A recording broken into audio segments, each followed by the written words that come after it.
네, 안녕하세요. 예, 이승원의 끝내주는 세계 시간입니다. 여러분들께서 사랑하시는 이승원 평론가 나오셨습니다. 안녕하세요. 네, 어서 안녕하세요. 오세요. 이승원입니다. 네. 오늘은 재미없다고는 하셨는데 지난 시간에 바이든 대 트럼프 대진표가 완성이 돼가는 분위기인데 요거 네. 분석해 주시겠다고 누가 될지 그리고 뭐 누가 되는 게 우리한테 좋은지 이런 얘기 해보면 좋을 것 같은데 일단 지금 경선이 뭐 마무리 돼가는 분위기인가요? 어떻게 되고 있어요? 그 최근에 경선 보면 이제 한 다섯 차례에 걸쳐서 트럼프가 계속 이기고 있죠. 사우스캐롤라이나도 마찬가지고. 그래서 니키 헤일리가 사실은 그동안 공화당 내에서도 그래도 우리가 최소한의 품격이 있지 하면서 큰 손들이 트럼프 대신 니키 헤일리 쪽에 돈을 많이 지원하고 있었거든요. 작년부터.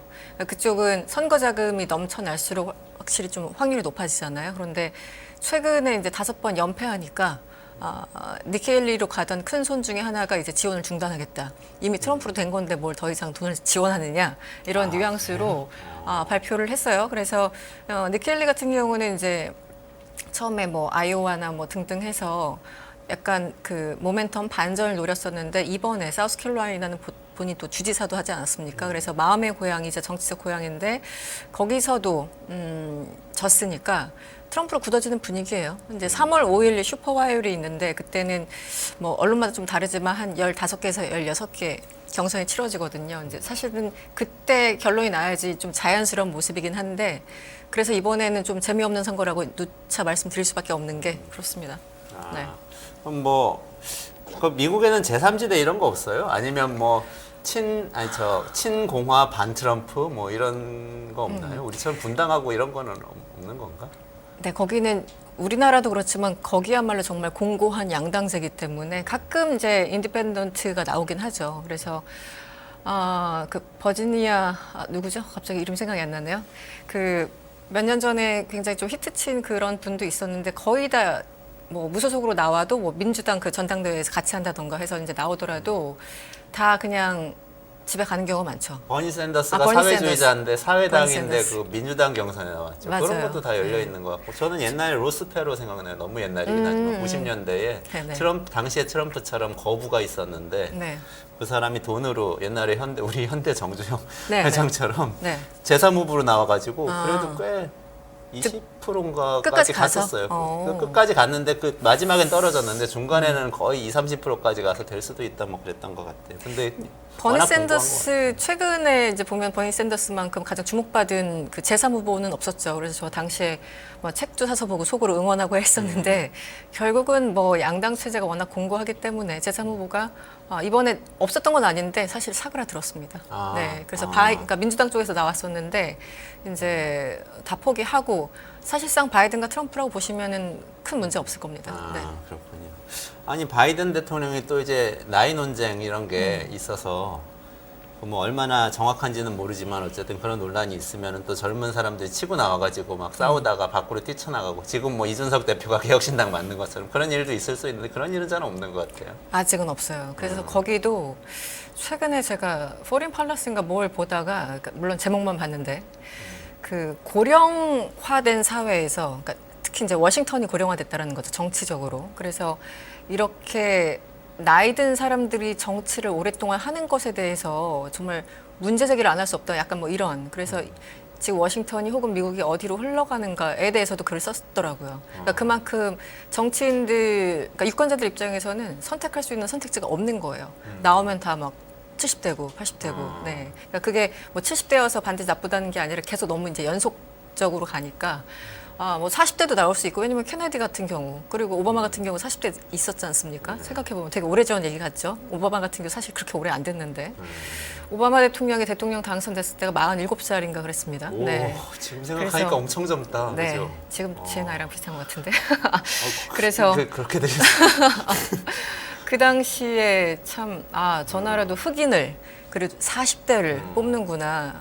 확실히 뭔가 이 진보적인 모습을 보이는구나라고 생각을 했었는데 뭐 다시 이렇게 돼가고 있네요. 그게 2008년인데 15년 만에 세상 많이 바뀌었네요. 그렇죠. 정말 많이 제론토크라시라는 말도 있더라고요. 네네네. 데모크라시는 뭐야 데모가 그 우중 뭐 대중 같은 네네. 뜻이잖아요. 네네.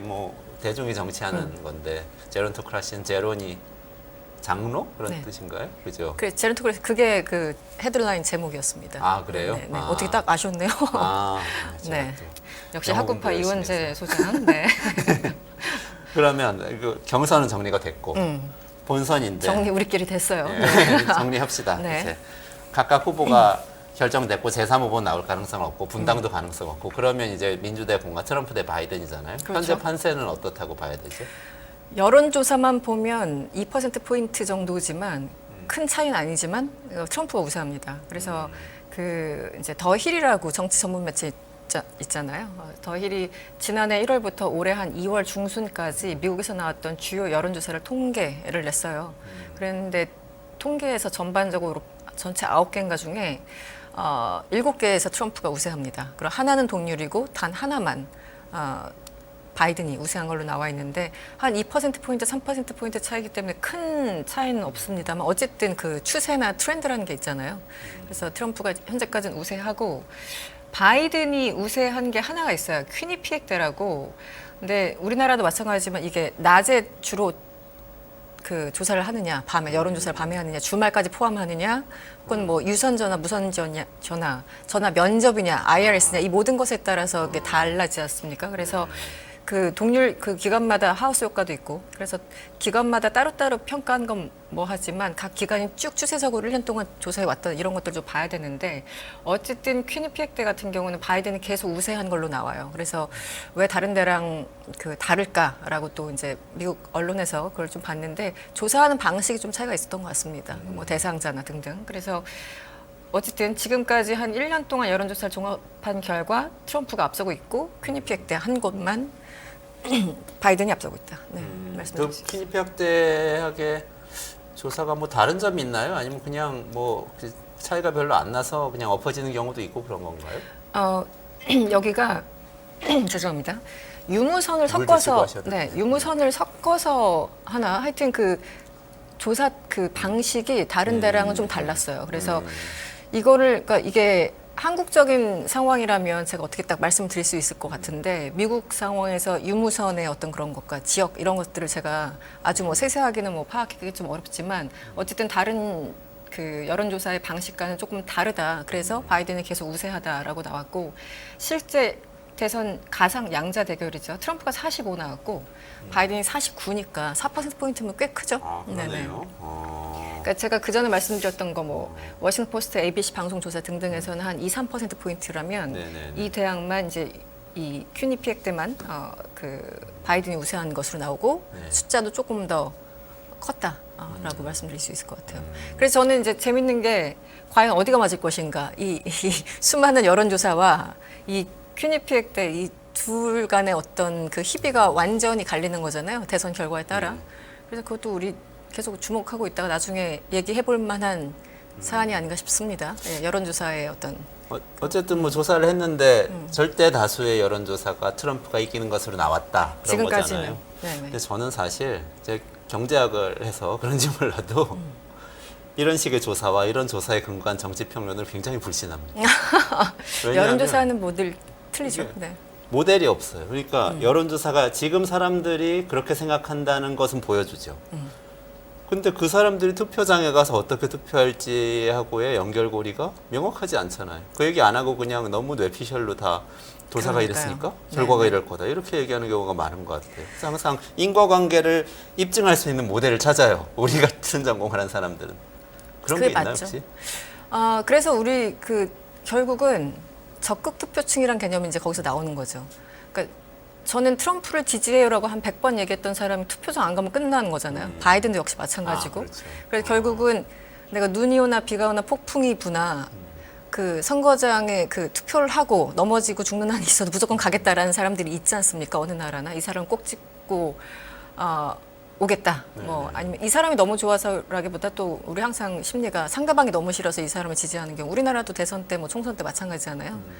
우리는 항상 차악을 선택해야 될 수밖에 없는 불행한 유권자의 운명이기 때문에 그래서 저 사람이 싫으니까 그러니까 트럼프가 싫으니까 바이든을 반드시 질 것이다 이런 것들이 좀 있는데 그 말씀하신 걸 좀 말씀드리면 적극 투표층에서는 바이든이 앞서요. 아 그래요? 네. 그러니까 저도- 투표하겠다고 네. 얘기하는 사람들.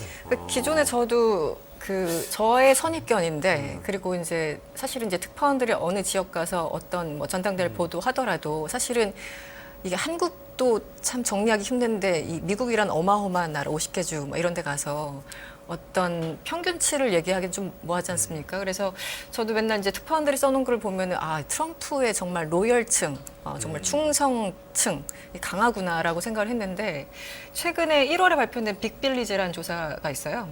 바이든과 트럼프의 지지율이 38대 38로 동률이었는데 적극 투표층 반드시 가겠다라는 거에서는 42대 39로 3%포인트 정도 앞섭니다. 바이든이 앞섰어요? 이상하네. 그러니까 텔레비전 보면은 항상 트럼프 지지자들은 막 네, 더 열광하고 열광하는 때려박고 막 이러는 분위기고 바이든 지지자들은 조용한 것 같은데. 네, 과격하고. 네. 그리고 지난해 12월에 뉴욕타임즈 그리고 시에나도 조사를 했는데 그 트럼프가 한 2%포인트 앞섰어요. 46대 44로. 그런데 거의 확실하게 투표하겠다라고 응답한 그 적극 투표층은 40대 때 45로 바이든이 또 앞섰어요.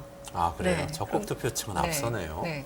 그러니까 사실은 우리가 조금 더 정밀하게 보려면 그냥 숫자가 아니라 반드시 투표하겠다는 적극 투표층 사이에서의 지지율을 보는 게 훨씬 더 현실적이겠죠. 예측하기가 좀 더 쉽겠죠. 네. 집토끼만 따져보면은 바이든이 앞선다라고 좀 생각해 볼 수도 있겠네요. 일단 반드시 투표장에 가겠다라는 사람들이 아무래도 지금 바이든이 앞선다면 민주당 혹은 그 성향을 가진 유권자들이 더 많겠죠. 네. 그래서 트럼프에 대한 로열 지지층들이 공고하게 있는 것도 마찬가지지만 트럼프만은 안 돼라고 생각하는 바이든 혹은 민주당 성향의 혹은 중도층의 성향 그 유권자들이 많다면 그분들이 더 열심히 투표장에 가겠죠. 비가 오나 눈이 오나. 네네. 그렇군요. 그래서 이 부분도 재미있습니다. 재밌네요. 근데 우리나라엔 트럼프 고정 지지층이 많은 것 같은데 우리 트럼프 관련해서 방송하잖아요. 네. 그러면은 댓글 다시는 분들 많아요. 아 그래요? 트럼프 너무 비난하지 말라고. 비난하지 말라고. 네, 여러 가지 좋은 점이 있다. 아 죄송합니다. 제가 나오서 맨날 비난했는데 비난하셔도 괜찮아요. 제 안티 팬들이 많겠네요. 네. 아 네. 하나 더. 이게 사실은 이제 두 가지예요. 선거 때 항상 보면은 적극 투표층 그건 우리나라나 미국이나 마찬가지고 또 하나가 소위 말하는 스윙 스테이트 뭐 우리나라로 치면 예를 들어 충청도 표심이 어디 가느냐 뭐 이런 것처럼 이제 스윙 스테이트가 항상 있지 않습니까? 그래서 위스콘신, 미시간, 뭐 펜실베니아, 뭐 네바다, 조지아, 애리조나 뭐 이런 쪽이거든요. 사우스캐롤라이나 보통 한 대여섯 곳, 뭐 많으면 7곳, 적으면 한 4곳 정도인데 이제 그 해마다 이제 4년마다 돌아오는 대선 때 보면은 전에는 오바마를 찍었는데 그 다음에 트럼프를 찍었어 이런 데는 이제 조금 더 집중적으로 보거든요.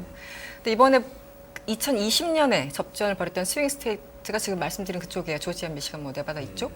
그런데 여기서 보니까 바이든이 4%포인트나 앞섰어요. 그러니까 사실은 캘리포니아 표가 어디 갈지, 뉴욕 표가 어디 갈지 우리 다 알잖아요. 맞아요. 다 민주당이죠. 다 민주당이죠. 네. 그러니까 그래서 사실은 집중적으로 볼 거는 그 적극 투표층 정말 투표장에 갈 것인가 여기도 중요하지만 제가 보기에는 사실 스윙 스테이트가 가장 더 중요한데 그게 조지아, 미시간, 위스콘신, 미시간, 위스콘신, 펜실베니아, 네바다, 애리조나, 네바다, 조지아, 애리조나. 노스캐롤라이나 네, 그 정도 됩니다. 어떻게 네. 다 외우세요, 그거를? 맨날 그거 보고 있어요. 제가 하는 일이 그거라서.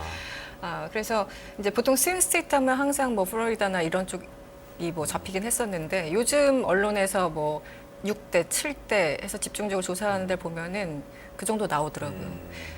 그래서 이게 참 재밌었다라는 생각이 들어요. 이 4%포인트면은 뭐 적지 않은 거니까. 그래서 그렇죠.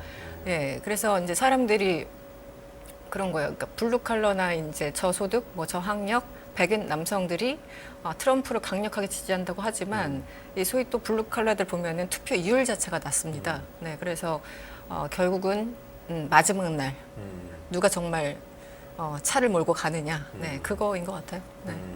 그렇군요.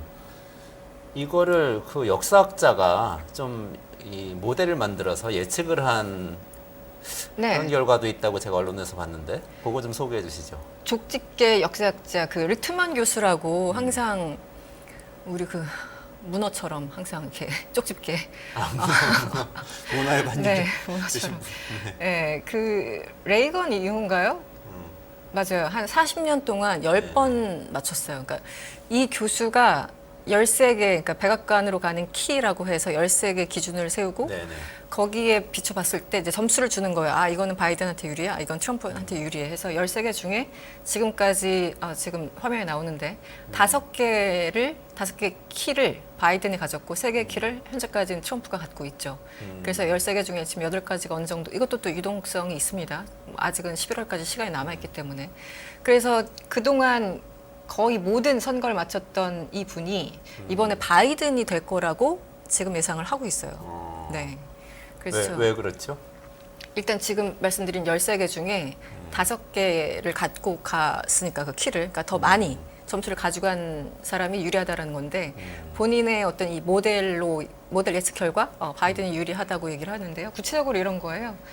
그 지금 바이든 같은 경우는 집권하고 있는, 그러니까 재선하는 대통령이 더 유리하잖아요. 네, 이미 이제 네. 기득권을 갖고 네, 있기 네. 때문에. 현직 프리미엄 현직 있습니다. 프리미엄이죠. 네. 그래서 후보의 현직 여부 이제 세 번째 해당되는 거고, 그리고 뭐 대선 경선 뭐 특별히 다른 사람이 그 같은 얘기긴 하지만 뭐 지금 도전자가 특별히 있었던 건 아니니까 이제 그런 점들, 그리고 장기 경제 성과에서도 바이든이 우세하다고 이 모델에서는 얘기를 하고 있는데, 사실 우리가 미국 유권자들도 그렇고 우리나라 유권자들도 그렇고 선거할 때 뭐가 가장 중요하냐 그럼 민생과 경제를 뽑잖아요.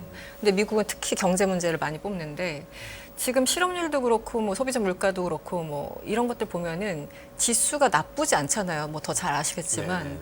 그래서 전 바이든은 굉장히 좀 억울할 거라 생각을 하거든요. 왜냐면 인플레이션이 2022년 뭐 9%까지 올라갔다가 이제 물가 뭐 최고치 갔다가 지금은 3%대, 실업률도 한 3%대. 그래서 많이 내려왔고, 그래서 연준에서 더 이상 뭐 금리 인상 같은 거 안 하고 있고 여러 가지 경제 상황이 좋은데 그에 비해서 바이든에 대한 성적은 굉장히 안 좋죠. 유권자들의 그 어떤 지지율이. 그래서 이게 약간 좀 그 디커플링 되는 느낌이 분명히 있는데, 어쨌든 지표로 봤을 때 이 모델에서도 그렇고 이 장기 경제 성과를 보면은 이전의 대통령들보다 훨씬 더 지금 성적이 좋다는 거예요. GDP 뭐 등등 봤을 때. 그래서 바이든이 좀 그 또 점수를 가져갔고, 도전자의 카리스마가 있느냐 없느냐. 그런데 트럼프도 워낙 하자가 많은 인물이기 때문에 그렇게 카리스마가 있지 않다. 그래서 그렇다면 이제 바이든이 13번째 카테고리에서 또 유리하네. 이렇게 나누다 보니까 이제 5대 3인 거죠. 그래서 이제 11월까지 이 숫자가 어떻게 바뀔 것인가, 그리고 나머지 지금 점수를 매기지 않은 부분이 누구한테 돌아갈 것인가에 따라서 다른데, 어쨌든 40년간 이거를 계속 맞춰왔던 교수가 네. 바이든이라고 하니까 그런가 보다. 틀린 적 없어요? 한 번 있다고 한 번? 하는데 그게 부시랑 고어 때예요. 2000년? 재검표했잖아요. 네, 부정선거인가 보다. 그때 그래서 그게 좀 문제가 좀 심각했죠. 플로리다에서 재검표 했는데 마지막에 투표함 열어서 할 거냐 말 거냐에 대해서 얘기하다가 엘고가 승복해 버렸죠, 그냥. 그리고 대법원이 막았죠, 사실은. 대법원이 네, 투표함을 열지 못하게 막았던가요? 그리고 고어도 승복했고요. 그래서 고어도 우리 같으면 폭동을 일으켰을 맞아요. 텐데 고어 굉장히 투표함 열어보러 가자 뭐 다 이랬을 것 같은데. 그때 엘고 부통령이 그때 그 고어가 표정- 실제로 이겼을 수도 있고 모델이 100% 맞았을 수도 있습니다. 그렇죠. 예, 그러니까 너무나 예외적인 거기 때문에 그러니까 이제 릭트먼 교수가 거의 100% 맞췄다라고 표현을 해도 뭐 과언은 아닌 것 같습니다. 이거 엄청 무섭네요. 저는 사실 제가 대학원 다닐 때부터 20년간 계속 지켜보던 다른 모델이 있어요. 경제 성과만 가지고 미국 대선을 예측하는 모델이에요. 레이 페어 교수. 네네. 예일대 경제학과 교수인데 그때 대학원 시험으로 나와가지고 제가 그때 이후로 계속 이 모델을 지켜보고 있고 오늘 아침에도 제가 엑셀 파일 열어가지고 네. 찾아보고 왔는데 네. 이거는 민주당의 지지율을 예측해요. 어. 민주당의 지지율을 예측하면 양당제니까 어차피 이게 50% 넘으면 민주당이 이긴 거 이렇게 예측하는 거. 근데 지지율을 소수점까지 딱 예측을 하거든요. 소수점까지. 네. 그래서 제가 오늘 아침에 보니까 이거는 그리고 경제 성장률, 물가, 1인당 GDP, 전쟁 여부, 현직 프리미엄 이렇게 단순화해서 경제를 중심으로 딱 보는데 이것도 일단 51.3%인가 51% 조금 넘게 바이든이 민주당 후보가 이기는 걸로 나와요. 그래요? 얻는 걸로 나오고 네. 그리고 2000년에 한 번 틀렸어요. 똑같이. 정말? 네, 그래서 그 선거는 부정선거가 분명하다는 모델로로서의 이런 생각을 해볼 수 있는데 그 모델 비슷하더라고요. 나중에 저한테 포워딩 좀 네, 해주시죠. 알려드릴게요. 재밌네요. 제가, 제가 20년 전 엑셀 파일부터 다 가지고 있습니다. 강의 노트부터. 대단하네요. 네. 어, 그래서 이런 것들이 이제 사실은 빅데이터잖아요. 그러니까 누적된 이제 모델이기도 하고 데이터가 누적되다 보니까 이런 지금처럼 또 이렇게 초접전 정말 안개 속이라고 우리 언론들이 보통 표현하는 선거 앞두고 이런 상황에서는 이런 모델에 조금 더 의지해서 어떤 에비던스를 가지고 얘기하는 게 조금 더 안정적이겠죠. 네, 평론가 입장에서도 그렇고. 그러니까 우리나라에 엄청난 영향을 끼치는 선거잖아요, 사실. 그렇죠. 그런데 이렇게 뭐 사실 미국 사람들만 투표하는 것도 좀 불만인데 미국의 스윙 스테이트 몇 개 적극 투표층이 우리의 불과 운명까지 몇백만 결정하는. 명이 우리의 운명을 막 쥐고 흔드는 것 같은 느낌이 그렇죠. 들긴 예, 하네요. 우크라이나 전쟁의 향방부터 나토의 향방부터 이 모든 것을 결정할 수도 있다고 생각하면 정말 끔찍한 일이죠. 네, 그래서 전 세계 시민들한테 투표권을 조금 양도해야 되는 거 아닌가 뭐 이런 우스갯소리 나오죠. 네, 미국의 영향력이 너무 크니까. 네. 근데 개인적으로 이승원 평론가님은 지금 우리가 그냥 여론조사에서는 트럼프가 이긴다. 적극 투표층 여론조사는 바이든이 이긴다. 모델에서는 뭐 정치 경제 모델 양쪽에서 다 바이든이 이긴다. 나왔다고 얘기했잖아요. 평론가님은 어떻게 예측하세요? 11월에 우리 승부를 내볼 수 있는 예측인데. 아, 지금 찍으라고요? 그렇죠. 이제 박제하는 거죠. 이런 거 안 물어보기로 하지 않았어요? 이게 참 안 예전에 물어보기로 한걸 물어보는 거죠. 트럼프하고 힐러리 때 사람들이 한번 그 트라우마가 있지 않습니까? 네, 그래서 다 틀려서. 다 틀려서. 물론 이제 이분은 맞췄어요. 저는 그래서 오늘 사실 이제 물어보실 것 같기도 하고 언젠가 릭트먼 교수의 한 표 던지겠습니다. 네, 그러면 바이든이 이게 약간 위시풀 띵킹이라고 하죠. 네. 그랬으면 좋겠다. 약간 뭐 이런 거. 그렇다고 제가 바이든을 특별히 좋아하는 건 아닌데 트럼프를 4년 동안 겪어봤으니까 다시 그런 게 재현돼서는 안 되겠다는 생각이 들어서 우리가 미국의 정책을 트위터로 확인할 수는 없는 거잖아요. 다시. 네. 그래서 저는 약간 위시풀 띵킹이긴 한데 마침 또 이런 모델도 있고 증거들이 있으니까 릭트먼 교수처럼 바이든의 한 표를 던지겠습니다. 오늘 며칠이죠? 이거 박제. 오늘 2월 27일 화요일인데요. 이제 그렇군요. 9달이 지나지 않아서 결과가 나올 것입니다. 네. 네. 근데 바이든이 되는 게 우리나라에 좋은 거예요? 아, 아까 위시풀 띵킹이라고 하죠. 아마 애국적으로 생각하신 것 같은데. 그렇죠. 우리나라 국익으로 봐야죠. 네, 외국 뭐 누가 대통령이 되든 우리나라 유리한가 불리한가만 봐야 되는데 바이든을 좋아하지는 않습니다만 이것도 역시 차악이잖아요. 어디가 더 나쁜가. 근데 이제 바이든보다 트럼프가 더 나쁘다는 생각 때문에 저는 이제 바이든이 되는 게 차라리 낫겠다라고 생각을 하는 것이고 그 이유는 트럼프 때 뭐 겪어본 것처럼 4년 내내 우리 다시 상기해 보시면 뭐 그 미국 정책의 불확실성 그리고 생각지도 못한 기존 질서의 어떤 파괴, 뭐 파리협정 탈퇴라던가 저는 이제 기후에 대해서 좀 생각을 많이 하니까 오자마자 파리협정 재탈퇴를 할 거거든요. 트럼프는 한 번 또 했으니까. 그래서 이제 파리협정 탈퇴 같은 것도 마찬가지고 한미 동맹에서도 뭐 방위군 5배를 요구한 적이 실제 있었으니까. 그래서 우리나라 입장에서도 봐도 그렇고 특히 이제 북한과 이렇게 대치하고 있는 상황에서는 더 우리나라를 놀이터 삼아서 어떻게 하면 더 많은 돈을 빼앗아 갈까를 생각을 하겠죠. 그래서 여러 가지를 봤을 때 그리고 이거는 이제 상상성에 있는 트럼프가 아니라 한번 4년을 지나봤으니까 바이든이 좋지도 않아요. 사실 IRA 법안이나 뭐 칩4 동맹이나 뭐 보면은 사실은 이제 굉장히 우리나라 경제나 이런 여러 가지 그 구조적인 것들을 되게 한계 짓는 그런 법안들이지 않습니까? 미국 우선주의가 사실은 그 법안들에 배어 있는데 우아하게 할 뿐이지 사실은 마찬가지죠. 그런데 그럼에도 불구하고 트럼프가 되면은 플러스 알파 더 나쁜 일이 발생할 것이라는 생각 때문에 제가 그렇게 구구절절하는지 모르겠습니다만 바이든을 네. 바이든이 그나마 낫지 않나라는 게 제 의견입니다. 네. 저도 모델링을 더 신봉하기 때문에 사실 네. 바이든이 될 것 같아요. 아까 저도, 51점 네, 몇이라고 그래서 말씀하셨나요? 그럼 우리 둘이 합의했으니까 끝내주는 경제는 바이든 당선을 예측한 걸로 예측한 이제 것으로. 네. 하고 근데 트럼프가 더 좋은 거 아니에요 우리한테? 트럼프가 지구에는 안 좋고 네. 미국에는 안 좋을 수 있어요. 근데 트럼프 고립주의자이니까 아무래도 이 그립을 약하게 할 것 같고 동아시아에 대해서도 그러면 우리 정부 자율성이 좀 늘어나는 거 아닌가요? 그래서 문재인 정부 초기에 어떻게 보면 북한하고 이야기하면서 뭔가 일을 만들어가는 그런 여지가 좀 생겼던 거 아닌가요? 기존 질서를 파괴하는 사람이고 그렇게 사고하고 행동하는 정치 지도자였기 때문에 북미 협상도 가능했겠죠. 그래서 이제 이 북한 쪽 오랫동안 연구했던 관찰해온 뭐 저나 주변 사람들은 사실은 사석에서는 북미 대화를 위해서라도 트럼프가 되는 게 낫지 않겠냐 뭐 이런 농반 진반 얘기를 사실 하긴 하거든요. 그러니까 어떤 사람이 100 전체가 뭐 장점만 있고 단점이 있고 이렇지는 않죠. 그런데 이제 프로의 그 장단점을 비교했을 때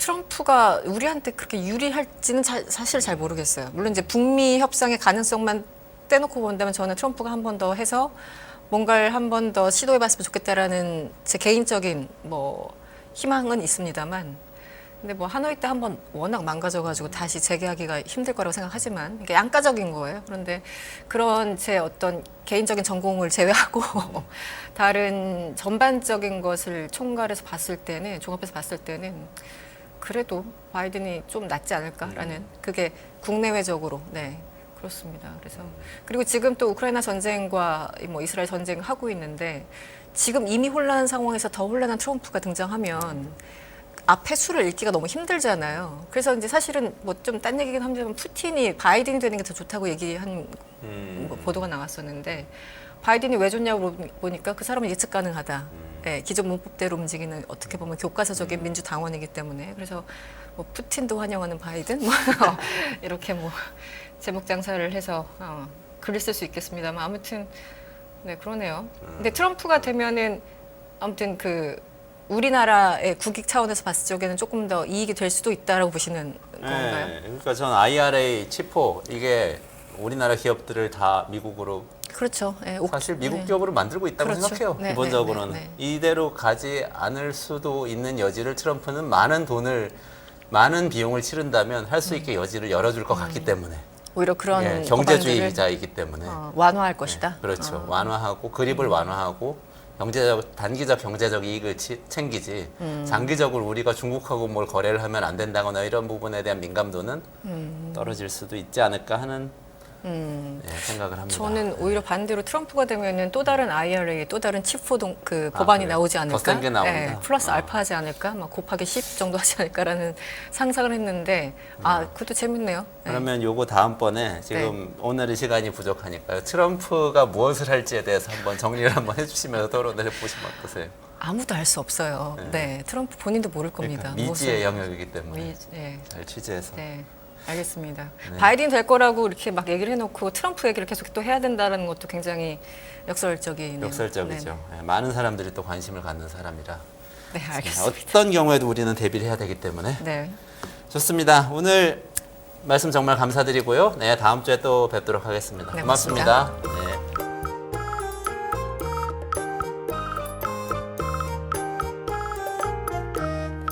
네, 이원재 끝내주는 경제 워커노믹스 시간입니다. 최승병 박사하고 같이 합니다. 안녕하세요. 안녕하세요. 네, 오늘은 그 러시아의 푸틴이 왜 이렇게 이 전쟁을 벌이고 하는지에 대해서 궁금증을 많이 가지고 있었는데, 그 배경이 네. 되는 대전략, 그리고 그 배경이 된다는 신유라시아주의, 여기에 대해서 설명해 주신다고 말씀을 해주셨는데요. 네. 일단은 러시아가 도대체 뭘 하려고 하는 건지부터 말씀을 좀 해주시면 좋겠습니다.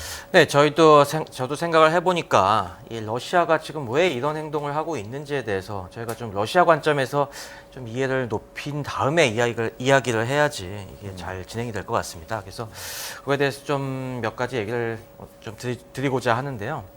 일단 지금 최근에 이 우크라이나 전쟁 2주년이 되면서 여러 가지 특집 기사들도 나오고, 근데 거기서 다들 서방의 러시아 전문가들 얘기를 들어보면은, 야, 도대체 러시아가 왜 이렇게 변했는지 나도 믿기지가 않는다. 한 20년 전만 해도 전혀 이런 분위기가 아니었는데 하면서 여러 가지 얘기가 나오는데요. 제가 그 중에서 의미 있게 봤던 것이 한 20년 전에 했었던 여론조사였어요. 푸틴이 2000년도에 대통령에 당선이 됐는데요. 그리고 그 당시 초기에 2001년도에 실시한 여론조사를 보니까 그 당시에 러시아 국민의 59%는 유럽연합 가입을 지지했습니다. 네. 그런데 이제 20년이 지나서 2021년에 실시한 여론조사가 있는데, 여기서는 분위기가 확 바뀌었어요.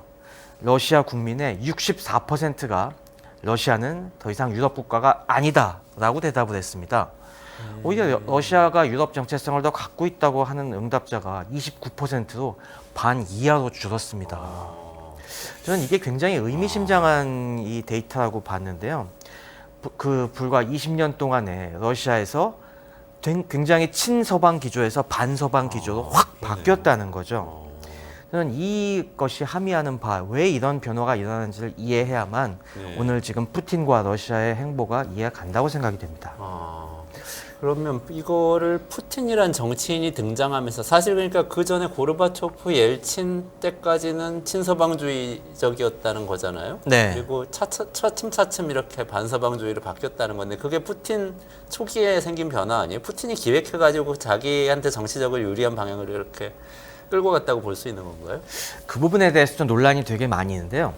초창기부터 푸틴이 그런 기획을 했다고는 그거는 많이 부정이 되고 있습니다. 사실 초기에 이 푸틴이 무슨 이런 거대한 음모를 가지고서 이렇게 반서방 분위기로 몰고 갔다기보다는 사실 그 이전에 말씀해 주신 것처럼 고르바초프와 옐친 시대를 겪어오면서 그 당시의 실정에 대한 굉장히 아픈 기억, 이 트라우마가 이런 변화에 큰 영향을 끼쳤다고 보는 쪽이 더 맞는 것 같습니다.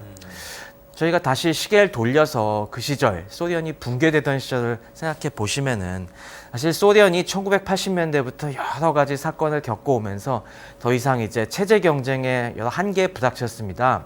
그러면서 큰 사건들도 많이 일어났죠. 그게 대표적인 것 중에 하나가 또 많이 이야기되는 체르노빌 원전 사고, 이 어마어마한 사고들을 겪으면서 이제 돈도 없고 우리 체제가 한계에 달하는 것 같다라고 해서 그때 고르바초프가 선택한 게 개혁 개방, 페레스트로이카와 글라스노스치를 갖다가 하면서 뭔가 좀 우리도 바뀌어보자라고 했는데 이거는 좀 근본적인 개혁은 아니었습니다. 여러 가지 그 당시에 사회적인 한계를 그대로 그냥 떠안은 채 우리 힘드니까 이제 좀 잘 지내보자. 그래서 서방이 좀 지원을 해주겠지. 그러면서 좀 미봉책으로 가려고 했는데 이게 막 스텝이 꼬이면서 그 당시 소련 붕괴로 확 치달아 버리죠.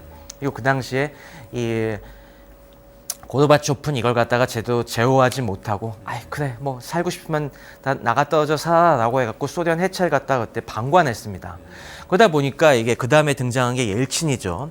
옐친 시대에는 이 당시 많은 러시아 엘리트들이 이거는 우리가 개혁을 너무 대충대충 해서 이런 문제가 생긴 것이다. 그러니까 아예 이거의 해법은 우리가 급진적인 서구화를 하자. 서구화 자본주의를 통해서 재빨리 우리도 이 새로운 질서 여기에 편입하자. 라는 식으로 급진 개혁을 추진합니다. 근데 이 당시 이 급진 개혁도 역시 크게 실패하고 말죠. 그리고 오히려 이 당시에는 실패한 이유가 있었습니다. 사람들이 이 자본주의에 적응할 여유도 없이 너무 급진적으로 하다 보니까 그 당시에 대표적으로 폐단이 뭐였냐면은 수많은 소련의 국유자산을 갖다가 그냥 좀 약삭빠른 이런 사람들한테 헐값에 불화했지 않습니까? 그러니까 오히려 이 개방을 제대로 주도해야 될 엘리트들이 이런 걸 다 그냥 헐값에 받아갖고 올리가르이라는 특권층으로 이제 거듭나게 되죠. 그러면서 이들이 사회의 부를 엄청 다 독점하면서 엄청나게 흥청망청 써대고 이런 사회 혼란은 방치하니까 그 당시 경제가 진짜 망가지고 또 이걸 제어해야 될 옐친은 그 당시에 이 알코올 중독에 빠져갖고 그냥 뭐 알아서 해라 뭐 이렇게 거의 뭐 취한 모습만 보이니까 그때 러시아 사람들의 절망감이 어마어마했습니다. 또 이걸 극명하게 보여준 사건들이 발생했는데요. 대표적인 게 1차 체첸 전쟁이었죠.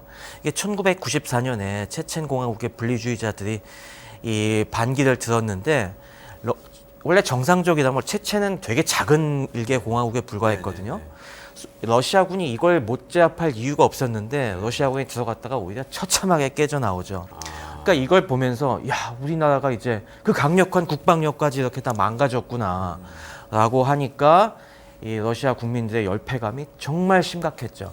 그러니까 그때 체첸 전쟁은 1차 체첸 전쟁은 이전에 소비에트 유니언에서 다 분리해서 독립국가 연합이 됐었잖아요. 네. 거기서 분리하려는 거기서마저도 러시아의 이 영향을 벗어나겠다. 우리가 완전한 독립국이 되겠다라고 이제 시도를 한 건데, 그러니까 러시아가 큰 덩어리들은 뭐 나가게 냅뒀지만은 그래도 핵심 주요 공화국들, 특히 이 체첸 공화국은 거기가 그로즈니가 수도지만은 여기가 알짜 유전지대거든요. 이런 건 절대 안 내주려고 했는데 우리 나가서 살래라고 한 분리 독립주의자들이 반기를 들었는데 이걸 못 막은 거죠. 그게 90년대 중반이고 네. 그때 이제 군사력의 악화를 또 절감했고. 그렇죠. 네. 그리고 금융위기도 왔었죠. 그때 네, 금융위기가 그 다음엔 또 휩쓸었죠.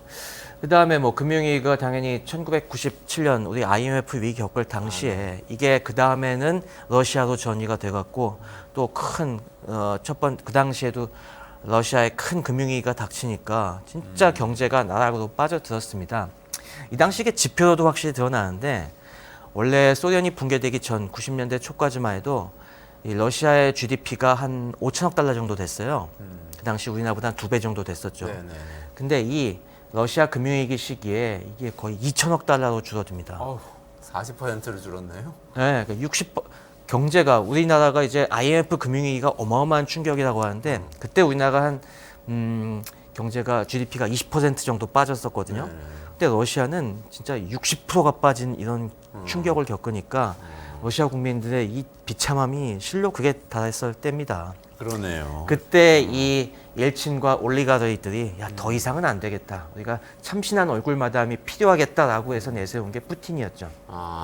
그러니까 그 처음에 사실 그 옐친이 등장했을 때는 왜 탱크 타고 탱크 위에서 맞습니다. 막 이 시민들의 봉기를 지휘하면서 등장을 네, 정말 화려하게 민주화 한 투사였죠. 거잖아요. 민주화 투사로 해서 쭉 가다가 근데 알고 보니까 알코올 중독자고 술에 빠져서 살고 너무 급진적으로 모험주의적인 정책을 펼치고 이러면서 맞습니다. 슬슬 이 정치 경제적으로 다른 올리가르이나 이런 세력들이 나타나기 시작하고 부패하고 옐친은 관리 못하고 이런 과정이 쭉 진행되다가 그 결과로 푸틴이 나타나게 된 거, 이렇게 되는 거군요. 네. 그러니까 푸틴은 이 절망의 탈출구를 우리가 빠져나오기 위해서는 뭔가 기존에 우리가 자본주의 좀 해보려고 해봤더니 이건 뭐 서구한테는 배신당하고 오히려 이렇게 이 약삭빠른 놈들만 이 배를 불리는 이런 모순만 극대화되고 있다. 그러니까 민주주의와 자본주의 모델, 우리가 서구식 모델이라고 하는 거에 대해서 이 한때는 사람들이 이걸 희망이라고 여겼지만은 오히려 더 큰 절망만 맛보게 되니까 그에 대한 반작용이 분출하게 되고 이 푸틴의 집권과 별개로 러시아의 이제 엘리트층, 식자층 내에서도 이 서구식 모델이 우리의 답이 아니다. 우리만의 제3의 길을 가야겠다. 이런 대안들이 이미 90년대에 막 쌓여가기 시작했던 것이죠. 그 대안들이 어떤 게 있었나요? 공산주의로 돌아가는 그런 모델이었나요? 아니면 어떤 다른 게 있었던 건가요? 네, 공산주의로 회귀하자는 움직임도 있었는데 러시아 민족주의가 이 당시에 여러 가지 형태로 분출되게 되죠. 이 사실 옛날부터 러시아는 이 우리가 서유럽과는 다르다라는 얘기들은 많이 있었습니다. 러시아의 역사를 보시면 러시아의 태생 자체가 원래 러시아 지역은 몽골 제국에 치하했었지 않습니까? 그래서 러시아는 오랜 세월 모스크바 대공국 이전부터 그들 따따르라고 하는 이 동방 유목민족의 지배를 오랫동안 받아왔고 그 문화적 영향이 굉장히 그 단단한 상황에서 그게 융합이 돼 갖고 올라온 나라이기 때문에 그러면서 우리의 전통은 이 서구식 전통과는 뭔가 다르다는 게 되게 많았었고 물론 뭐 러시아가 그 뒤로 뾰트르 대제 이후에는 서구화를 통해서 우리도 근대화를 일으켜야겠다라고 하면서 서구식 이걸 많이 섞지만은 계속 봉착한 것이 이게서 서구 세력 우리가 서구로 나가야 된다는 세력과 아니다 우리는 이 동양적 가치를 같이 갖고 있다는 걸 인정해야 한다는 게 계속 싸우면서 그 동양적 가치 우리가 유라시아 대륙의 이 뿌리를 생각해야 한다는 유라시아주의와 이런 여러 가지 러시아 민족주의가 있었는데요. 이게 공산주의 시절에는 당연히 공산주의는 또 국제 공산주의 운동에 이게 있지 않습니까? 그래서 민족주의를 좀 배격하는 성향이 있죠. 그래서 이게 좀 억압이 되다가 그래도 이런 게 계속 흐름이 있었는데 이게 소련이 붕괴되면서 다시 확 수면 위로 분출이 되게 된 거죠. 그렇군요. 그러니까 원래 소련 공산주의가 갖고 있었던 그 국제주의적인 성격이 사실 사라지고 네, 어느 정도 억제를 해왔는데 이게 완전히 무너져 버리니까 우리의 살 길은 다시 이 러시아 민족주의다라는 쪽이 확 득세하게 된 거죠. 그럼 푸틴이 2000년대 들어서 등장했을 때부터 이런 방향으로 쭉 이 비전을 밀고 온 건가요? 러시아 민족주의 이렇게 걸고? 초창기에는 그게 아니었습니다. 초창기에는 푸틴의 생각은 우리가 이렇게 나라가 나락에 빠졌는데 안 되겠다. 강한 러시아를 재건해야 된다. 그런 러시아 국민들의 열망을 받들어서 그래 우리는 나라 재건하는 게 중요하지 뭐 별로 이념에는 크게 신경을 안 썼던 것 같습니다. 다만 거기에 있어서 이제 여러 가지 이 문제들이 어떻게 하느냐에 이런 방향이 있었죠. 사실 푸틴은 우리가 잘 아시겠지만은 옛날 소련 시절에는 KGB 요원 출신이지 않습니까? 그래서 이 내면을 굉장히 숨기는 데 또 익숙해요. 스파이들이 이 자기 숨기는 데 익숙하니까 정확히 그 변화를 우리가 다 캐치할 수는 없지만은 그래도 여러 가지 증언들을 보면은 이 푸틴은 초창기에는 그렇게까지 주요 인물이 아니었어요. 사실 KGB에서 전역한 다음에는 당장 실업자에서 난 택시기사 될까 막 그런 생각도 했다고 하고요. 근데 이게 이 당시에 아주 기묘한 인연 때문에 기회를 잡습니다. 그 전에 대학 시절에 은사 중에 sobcha크라는 교수가 있었는데 이 양반이 요 시기에 상트페테르부르크 옛날 레닌그라드죠. 거기 시장에 민선 시장에 나서 갖고 초대 시장을 하거든요. 그러면서 자기 제자들 중에서 좀 할 일 없고 똑똑한 애들 불러다가 이제 일을 시켰는데 그때 이제 레닌그라드 상트페테르부르크에서 일을 좀 하면서 원래는 그냥 그런 이런 관료로서 인정을 받았는데 그러다 보니까 모스크바에도 소문이 나갔고 엘친이 sobcha크는 별 볼 일 없지만은 뭐 일 잘하는 애들이 있다면서 하면서 불러와갖고 90년대 후반에 그 당시 소련이 옛날 그 KGB가 그냥 무너진 걸 되게 아쉬워했거든요. 그래서 정보당국을 재건하고 있었는데 그래서 러시아 정보당국 FSB에 그 의장을 맡기면서 또 그 옛날 KGB 경험을 살려서 여기서 또 성공을 하니까 거기서 야, 얘 참신하다. 그래서 얼굴마담으로 쓰기 좋겠다라고 해서 그 다음에 총리도 시키고 그 다음에 대통령 권한대행도 시켰다가 그래서 대통령으로 밀어준 건데 이 당시에 이 푸틴의 생각은 이 체제 혼란을 방기한 것은 우리가 지나치게 이 서방식 제도를 너무 빨리 도입해서 그렇다. 다시 우리가 국가가 통제권을 갖고 이 아비규환을 잡아야 된다. 그래서 처음에는 강한 법질서를 주로 법질서 확립에 이 초점을 뒀습니다. 그리고 뭐 이런 거창한 이런 사상을 가지고 있다기보다는 그러다 보니까 과거 소련 이 중앙 집권의 여러 가지 치안 조직들 갖다가 재건하고 이거 하면서 그리고 뭐 여러 가지 사방팔방 풀어줬던 이 경제 권력도 다시 국가가 회수해서 이런 부패한 엘리트들한테 맡기지 말고 도덕적으로 깨끗한 우리 정부가 이걸 다 잡고 가면서 민생을 우리가 살펴주겠다라는 이런 식으로 처음에 발전을 한 겁니다. 그래서 초기에는 이걸 뒷받침하기 위해서 마치 동아시아 모델처럼 좀 약간 좀 강력한 정부가 그래도 민생을 주도적으로 끌고 가는 그런 우리 민주주의를 만들어야겠다. 러시아식 민주주의를 만들어 나가야겠다고 해서 이게 사실은 주권 민주주의, 이거 스베나야 데모크라치아라고 하는데요. 이런 쪽으로 처음에는 방향을 잡았습니다. 그리고 이게 마침 그 당시 유가가 다시 오르기 시작하면서 러시아 경제가 다시 부상을 하게 되니까 국민들의 호응도 없고 그래 우리는 역시 뭔가 좀 민주주의 섣불리 하는 것보다는 강한 정부가 필요했어. 푸틴 잘하네. 막 이런 여론들이 자리 잡게 되면서 푸틴이 점점점 자신감을 얻게 된 거죠. 이 당시만 해도 푸틴은 반서방 분위기는 아니었습니다. 오히려 이 당시 서방에서는 굉장히 좋아했어요, 이걸. 이렇게 그도 그럴 것이 옐친 말기에 되게 걱정한 것이 야 러시아가 이렇게 혼란스러우면은 러시아가 핵무기를 갖고 있는데 사회가 또 난장판이 되면 저 핵무기를 막 이상하게 써야겠다는 이런 급진주의자들이 등장하지 않을까?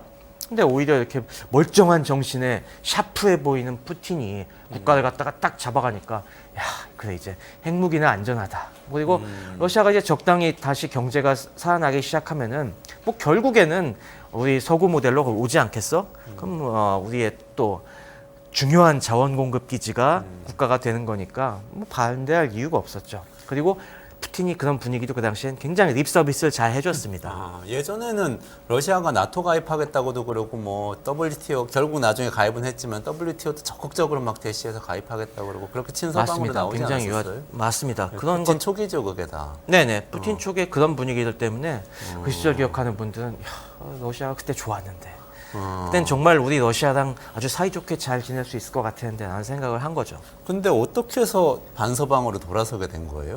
네, 그 과정이 사실 좀 드라마틱합니다.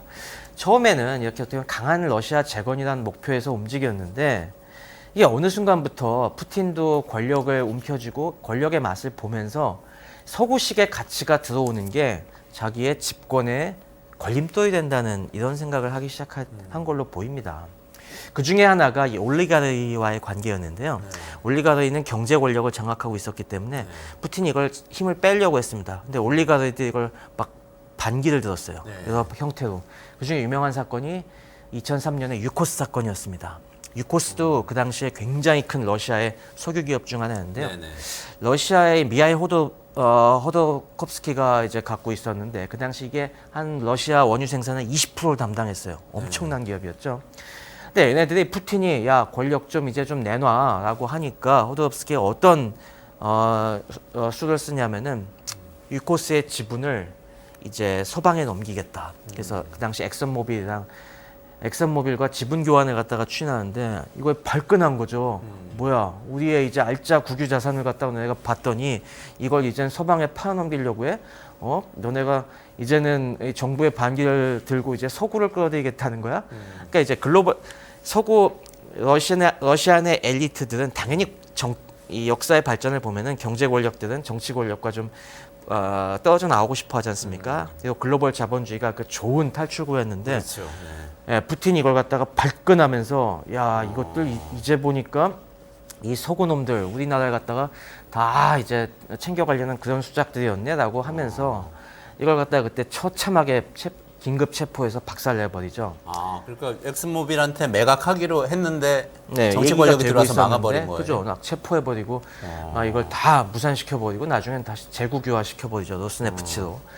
이런 상황이 벌어지니까 푸틴의 생각에서는 야, 이 서구화가 이렇게 이 러시아의 번영을 도움을 주려는 그런 게 아니다. 사실은 이게 우리 러시아를 갖다가 잡아삼키려는 이 서구 자본주의의 음모다. 이런 식으로 이게 좀 생각이 바뀌게 되고요.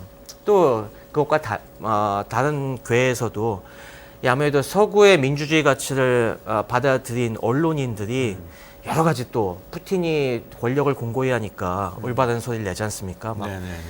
탐사 보도하고 고발하고 하니까 이것도 이제는 쓴소리 듣기 귀찮은 겁니다.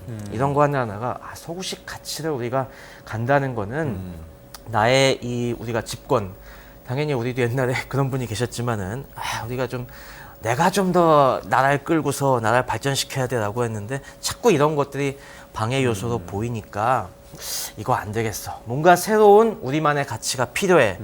라고 이런 생각이 들었는데 그때 딱 보인 게 신유라시아주의였던 거죠. 신유라시아주의가 여기서 나오는군요. 그러니까 자본에는 국적이 없다는 이 국제 자본주의의 가치를 깨닫고 네. 그리고 언론은 그냥 사상의 자유, 언론의 자유를 주장할 뿐이지 애국적인 그런 그렇죠. 가치가 있는 게 아니라는 걸 알게 되고 맞습니다. 그래서 다른 대안적인 이데올로기를 가져야겠다. 네. 신유라시아주의가 나왔다는 거죠. 맞습니다. 뭐 이런 대안적인 이데올로기가 필요했다는 그 느낌이 딱 들었을 때 아까 얘기한 대로 여러 가지 러시아 민족주의와 괴를 비슷하게 하는 이 중에서 또 하나 대두된 게 바로 이거 써먹기 좋겠다는 게 신유라시아주의입니다. 그걸 주창한 게 푸틴인가요? 아니면 푸틴은 이데올로기가 아니죠. 따로 수많은 이데올로그들이 있었는데 네. 물론 제일 유명한 거는 이 알렉산드르 두긴, 이 수염난 그 알렉산드르 두긴이 제일 유명한 사람이죠. 근데 하지만 이게 신유라시아주의가 꼭 두긴의 사상 결과는 아니고요. 비슷한 생각하는 사람들이 되게 많이 있었습니다. 이 신유라시아주의를 우리가 생각해 보면은 쉽게 얘기해서 이 전통적인 해양 세력과 대륙 세력의 이 대결 구도를 갖다가 좀 극단화시킨 주의라고 보시면 될 것 같습니다. 우리가 이 영미 자본주의를 얘기할 때 이건 우리가 대항해 시대 때부터 뭐 포르투갈, 스페인, 영국, 미국으로 이어진 해양 세력들 얘기를 많이 하지 않습니까? 근데 이 해양 세력의 특징이라고 하는 건 철저하게 상업 관계를 통해서 전 세계를 확장한 거잖아요. 원래 이 영국이나 뭐 포르투갈, 스페인 다 조그만 나라였는데 얘네들이 상업을 널리 전파하면서 교역 관계로 전 세계를 엮어가면서 자신들의 영향력을 확대하고 그 이면에는 강한 해군력이 있고 근데 이렇게 소수가 다수를 포섭하려고 하다 보니까 철저하게 상업적 계약 관계를 내세울 수밖에 없고 근데 이게 또 특징이 우리가 많이 보셔서 아시겠지만 상업 관계를 중시하다 보니까 이제 아무래도 배금주의로 좀 가기도 쉽고 또 글로벌화를 추구하다 보니까 지역적인 로컬 문화가 또 파괴되고 거기에 휩쓸려 가는 이런 문제들도 있었는데 이런 걸 우리가 수용을 하니까 우리 대륙 세력이 기존에 계속 가지고 있던 이 고유의 문화와 가치가 다 파괴되는구나 이런 거에 대한 저항감이 있었던 것이죠. 그래서 그거에 대해서 대륙 우리 몽골 제국도 잘 나갔었어. 옛날 그 유목민족들이 만들어 놓은 이 유라시아 대륙의 대륙들, 제국들도 그게 나쁜 게 아니었어. 그거는 오히려 우리의 전통 문화를 갖다가 보존하면서도 교역도 활발했었고, 그 안에서 다 시민들이 행복하게 사는 번영하는 체제였어. 왜 그런 걸 지금 와서 못 하겠니? 지금 와서 괜히 너네 자본주의 좀 한다고 했어봐. 서구식 자본주의 해보니까 결국에 나온 거는 극심한 빈부격차, 소수 엘리트들의 이런 이 권력 독점, 그리고 그 밑에서 수많은 사람들은 결국에 신음하는 별로 안 좋았잖아. 그러니까 이제 우리식 자본주의를 넘어서 우리식 민주주의 자본주의를 넘어서 이 유라시아주의, 신유라시아주의를 해보는 게 낫지 않겠니? 이런 식으로 가는 게 러시아 국민들에게 솔깃한 겁니다. 진짜 그랬지. 우리가 괜히 서구식 자본주의 해본다고 열심히 노력하던 90년대 얼마나 힘들었어. 근데 푸틴 들어와서 법질서를 잡으니까 어떻게 됐어요? 2000년대부터 러시아 경제가 원유 상승, 유가 상승을 계기로 해서 팍 올라갑니다.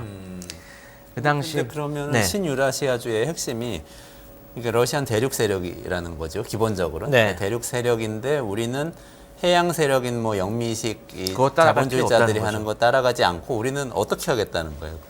그러니까 우리는 이 대륙 세력이 규합을 해서 우리끼리 블록을 만들고, 그러니까 당연히 여기서도 교역과 뭉치는 건 하는데 그 파트너들이 다른 겁니다. 그 파트너들이 굳이 우리가 이 서구 쪽에 따라갈 필요 없이, 자, 우리 대륙에도 큰 이제 사람들이 큰 국가들 있잖아. 딱 보이는 게 중국이 딱 보이고, 이런 뭐 그리고 아까 중동도 크게 보면 유라시아 대륙에 이런 그런 파트너가 될 수 있고, 유라시아 대륙이 결국 인도까지도 뻗어 있으니까 이런 쪽들이 우리가 대륙을 매개로 해서 뭉치고, 그리고 우리는 굳이 우리 같이 다 파괴할 필요 없어. 그래서 초공동체를 만들 수 있다. 각각의 이 국가적인 정체성을 갖다가 유지한 채 그 위에 우리가 이 대륙이라는 공통 분모를 가지고 하나의 거대한 공동체 만들어서 얼마든지 번영할 수 있다는 이런 걸 얘기한 겁니다. 물론 그 이면에는 그러니까 우리가 기존의 이 우리만의 권위주의적인 체제는 용납하자. 이게 다 번영을 위한, 사회 안전을 위한, 사회 질서 유지를 위한 수단일 뿐이야. 그러면 유라시아 대륙 전체를 포괄하는 새로운 블록을 만들자 이렇게 해석을 할 수도 있겠네요. 그렇게 이게 점점 전략이라는 발전이 차원에서 됐죠. 보면. 네. 그렇군요. 그게 경제적인 배경하고 어떻게 연결이 되는지 조금 추가로 설명을 해주시면 좋겠네요. 네, 이게 그냥 원래대로라고 하면은 우리가 딱 생각해봤을 때 우리 같은 사고방식 생각해 보면은 이거 허점이 되게 많은데 이거는 진짜 민주주의적인 가치를 배격하기 위한 그냥 핑계에 불과해 보이지 않습니까? 네네. 사실 그런 면이 많고요. 그런데 이게 먹힐 수 있었던 게 경제적으로 토대가 생겼기 때문입니다. 아까 얘기한 것처럼 러시아 경제가 권위주의로 회귀한 다음에 급성장을 했어요. 2천억 달러까지 떨어졌던 GDP가 다시 확 올라갔는데 이게 2010년대 초기에는 거의 10배로 커졌습니다. 다시 한 2조 달러 수준으로 이제 큰 붐업을 이루게 됐고요. 네네. 또 기존에는 서구가 이게 뭐야 러시아가 이제 땀만 먹잖아라고 해서 이 서구와의 교역이 끊기면은 다 굶어 죽을 줄 알았는데 중국이 부상하면서 중국과의 교역으로 이게 벌충이 되는 겁니다. 지금도 저희가 우크라이나 전쟁 때 서방의 제재가 안 먹히는 게 결국에 인도, 중국과 교역하는 걸로 지금 이 해결이 되지 않습니까? 그러고 보니까 그게 다 유라시아 대륙이네요. 맞습니다. 그러다 보니 우리는 서구에 의존하지 않더라도 대륙 세력끼리 이렇게 잘 경제적으로 우리끼리 뭉쳐서도 이제는 더 이상 배 골치 않고 어느 정도 번영할 수 있는 토대가 완성이 됐다. 그렇게 발전하고 있다라는 확신이 생기니까 사람들이 여기 솔깃한 겁니다. 근데 사실 유라시아 대륙이라고 하면은 영국하고 미국을 빼고 아프리카, 남아메리카 빼면은 사실 전부 다잖아요. 유럽, 아시아 그렇죠. 전부 다니까. 보기 나름이죠. 네. 근데 혹시 해양 세력이라고 할 수 있는 포르투갈, 스페인, 프랑스, 독일 정도까지 뺀다고 해도 정말 너무나 넓은 지역인데. 그렇죠. 그렇게 하더라도 이제는 그걸 배제하고서라도 우리가 충분히 잘 먹고 잘 살 수 있다는 이런 확신이 드니까 이런 것들이 지금 러시아에 굉장히 확산이 되고 있는 거고요. 그렇군요. 그러니까 지금 생각을 해보시면은 러시아 국민들이 왜 동요하지 않을까? 지금 이런 경제제를 통해서 네. 과거에는 서방과의 맥이 끊기면은 진짜 고통스러운 시기가 있었는데 네네. 지금은 그렇지 않은 겁니다. 지금 러시아 국민들도 마찬가지로 우리 저희처럼 알리익스프레스, 테무 같은 데서 그런 데서 직구하면서 굉장히 별 크게 물질적으로 어려움 없이 살고 있어요. 아, 싸게 사면서 네. 그러네요. 아니, 그러다 경제 보니- 제재가 소용이 없네 진짜. 네, 이러다 보니까 러시아나 인도가 이 탈출구가 되니까 그래 뭐 이게 허황된 얘기 같았는데 이 러시아식 우리식의 방향도 살만하구나 라는 이런 확신이 드니까 그러니 푸틴을 놓지 못하는 거예요. 다시 푸틴에 이걸 놓게 되면은 우리가 다시 국가가 나라고 떨어지지 않을까. 진짜 그 90년대에 그 트라우마를 다시 겪게 되지 않을까. 그러니까 우리 한국도 사실 97년도 IMF 트라우마가 굉장히 장기간 지배를 했는데 러시아도 그런 트라우마가 있다 보니까 그 뒤로도 또 곤경을 겪은 게 2014년도에 네, 기억해 보시면 아시겠지만 2014년도에 유가 대폭락이 또 한 번 있었거든요. 네, 네, 네. 그때 한 100달러 넘던 유가가 거의 50달러, 60달러까지 내려간 적이 있었는데 그때 또 러시아가 한 번 큰 금융위기를 겪습니다. 그런 거 주춤하면서 야 그래 우리가 이 경제를 갖다가 너무 서방과 엮으면은 결국에 그 달러 표시한 우리의 자산 가치가 떨어졌기 때문 아니야. 그러니까 이거 달러에서도 탈피해야 돼. 그냥 그러니 우리도 달러 쓰지 말고 우리 루블 쓰고 중국 위안화 쓰고 이렇게 해서 그쪽에 안전판을 마련해 놓으면은 오히려 우린 번영할 수 있을 거야.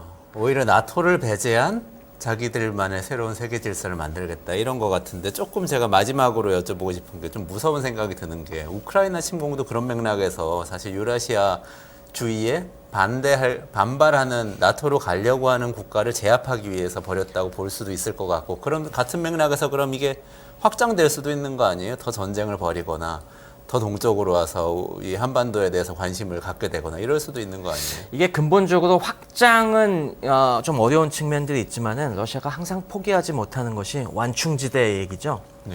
러시아는 역사적으로 봤을 때 이 나폴레옹의 러시아 원정이라든가 히틀러의 독소 전쟁이라든가 이런 것들이 결국에 중간 완충지대가 사라졌을 때 벌어진 참화였다. 그런 기억들 때문에 야 우리가 반드시 나토는 이런 반서방주의가 확산이 되게 되면서 그전엔 나토가 이제는 적으로 보이기 시작하게 되고 그러다 보니까 이 적과 우리 사이에는 완충지대가 반드시 필요한데 그 핵심 완충지대로 생각하던 우크라이나가 지금 나토 넘어가려고 하니까 이거는 절대 못 참는다라는 핵심 국가 안보와 상충이 된다는 판단이 드니까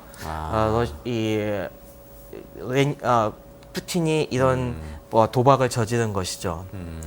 이게 물론 우리는 좀 황당해 보입니다. 아니 우크라이나가 그렇게 넘어간다고 해서 사실 우리는 러시아 침공할 전혀 생각이 없잖아요. 네네. 하지만 이 러시아가 지금 이 뒤집어쓰게 된 이 신유라시아주의적인 관점에서 보면은 그리고 이런 러시아의 트라우마에서 생각을 해보면은 러시아는 어쨌든 그런 식으로 판단을 하고 있고 우크라이나가 넘어가서는 안 된다고 하는 이런 사고방식이 자리 잡은 상태이기 때문에 우린 절대 그런 의도가 아니야라고 하는 게 안 먹히고 있는 거죠.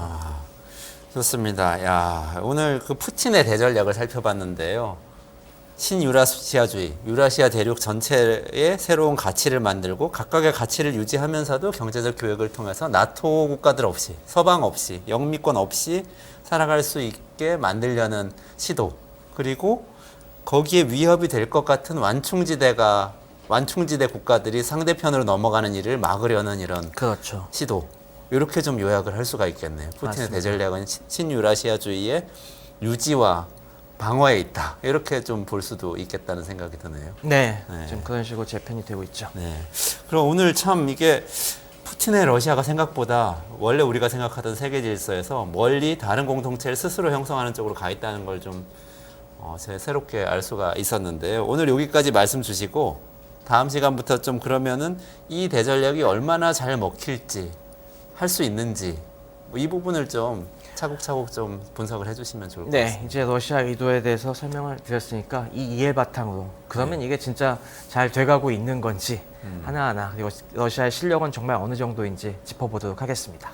알겠습니다. 오늘 말씀 잘 들었습니다. 고맙습니다. 감사합니다. 네.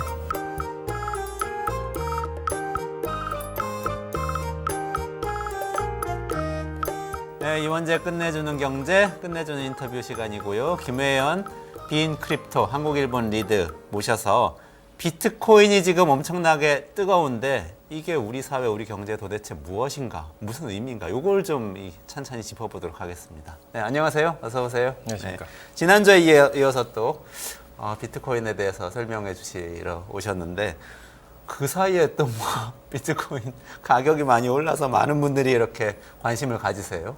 네, 뭐 같은 분위기가 이어지고 있다고 봐야 될 것 같습니다. 지난주에 설명드렸다시피 가격이 오르는 건 당연히 이제 살려는 사람이 많아졌기 때문이고, 그 원인은 미국에서 비트코인 현물 ETF가 승인이 되고 또 반감기가 다가오고 있다, 이런 이유가 아니겠느냐라는 말씀을 드렸습니다.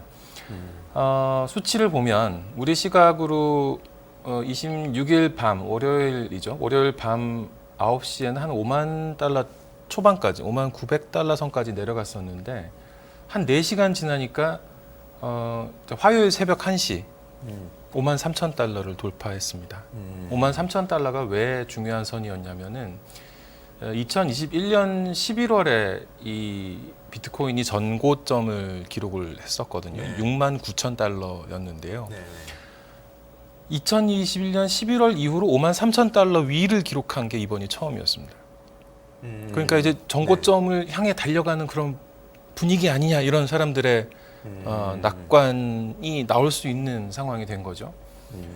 그러면서 이제 그 뒤로도 지금 오늘 이제 수요일인데요, 계속 상승을 해서 미국 시간으로 어제 하루 동안 한 10% 올랐습니다. 그래서 지금 가격대를 보면 5만 7천 달러보다 약간 낮은 선에서 거래가 되고 있는데요. 이건 아마도 뭐 지난주에도 말씀드렸던 분위기가 계속 이어지고 있는 거 아니냐라고 볼 수 있고요. 그 비트코인 현물 ETF가 승인된 것이 어떻게 호재로 작용하는가라고 했을 때 이것은 이제 기관 투자가 늘어날 수 있는 그런 바탕이 되기 때문이라는 설명을 지난주에 드렸었는데 실제 그런 분위기가 보이고 있습니다. 가격이 올라간 게 아까 말씀드렸던 대로 미국 시간으로 보면은 이제 월요일입니다. 미국 26일 월요일이죠. 요 하루 동안, 미국 시간으로 월요일 하루 동안 비트코인 ETF 9개에 유입된 자금이 24억 달러였습니다. 자금 24억 달러. 네. 어마어마한 돈이죠. 어마어마한 돈이네요. 역대 이제 이 ETF 만들어지고 나서 얼마 안 됐지만 거래량 기준으로 최고 기록이 세워진 건데, 월요일에 자금 유입이 많아졌다는 것은 어떤 의미냐? 출근을 해서 주말 쉬고 출근해서 거래하는 사람들이 많아졌다. 다시 말해서 그러니까 이 비트코인 시장은 이 24시간 뭐 연중 무휴로 계속 그렇죠. 이루어지고 있는데 월요일에 자금 유입이 많아졌다는 건 다시 말해서 주말 쉬고 한 주 시작할 때 유입된 자금이 늘었다. 기관 아니냐라고 생각할 수 있는 근거가 생기는 거죠. 그리고 실제로 이 주말 거래량은 반대로 최저 수준으로 떨어졌습니다. 2018년에 주말 거래 비중이 비트코인 전체 네트워크로 봤을 때 한 24% 수준이었는데요. 올해 1월 11일에 미국 시간으로 11일에 이 비트코인 ETF가 승인이 됐는데 그 이후로 지금 한 13%로 떨어졌습니다. 한 절반 수준이 된 거죠. 그렇게 보면은 기관 투자가 진짜로 늘어나고 있구나 하는 그런 낙관도 볼 수 있을 것 같습니다.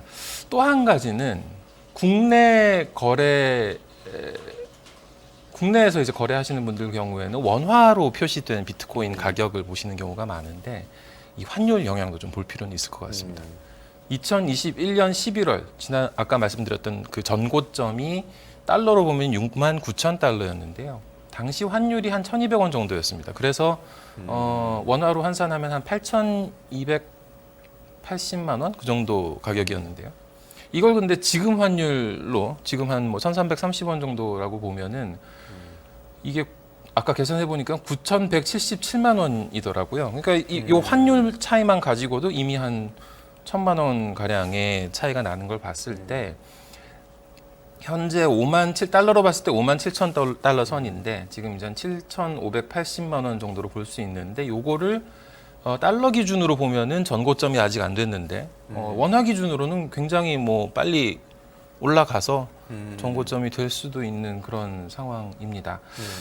이와 더불어서 이제 비트코인이 2년 만에 최고가를 기록하는 영향 덕분에 다른 코인들도 상승세를 타고 있습니다. 이더리움 같은 경우에 지금 한 3,200달러 선을 기록하고 있는데요. 1년 전 가격이 작년 2월 가격이 1,500, 1,600달러 정도였던 걸 생각하면은 뭐 굉장히 2배 이상 오른 걸로 볼 수 있겠죠. 아니 그 알트코인, 비트코인 말고 다른 가상 화폐들, 가상 자산들 같은 경우에는 저는 좀 사실 제가 이렇게 또 데빌스 어드보킷 역할을 해보자면 도저히 이해가 안 돼요. 왜냐하면 비트코인은 금이 됐다고 쳐요. 그리고 ETF 뭐 편입도 되고 제도화의 길을 간다. 그럼 기관이 편입하는 자산이 되어 간다.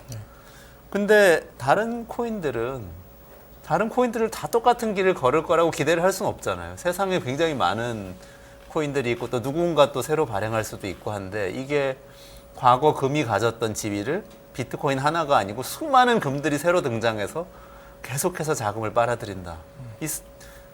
그런 일이 생기긴 좀 어려운 거 아니에요? 그럴 수도 있고 뭐 아닐 수도 있는데 좀 전에 제가 이제 예를 들었던 이더리움 같은 경우에는 이더리움 현물 ETF도 지금 신청이 들어갔고 미국 증권거래위원회에서 이제 심사를 하고 있고 5월이면은 결론이 나올 상황입니다. 거기에 대한 낙관론도 어느 정도 반영이 됐다고 봐야 될 것 같고 그럼 이제 그 밖의 다른 코인들 지금 이제 알트코인이라는 용어를 쓰셨습니다만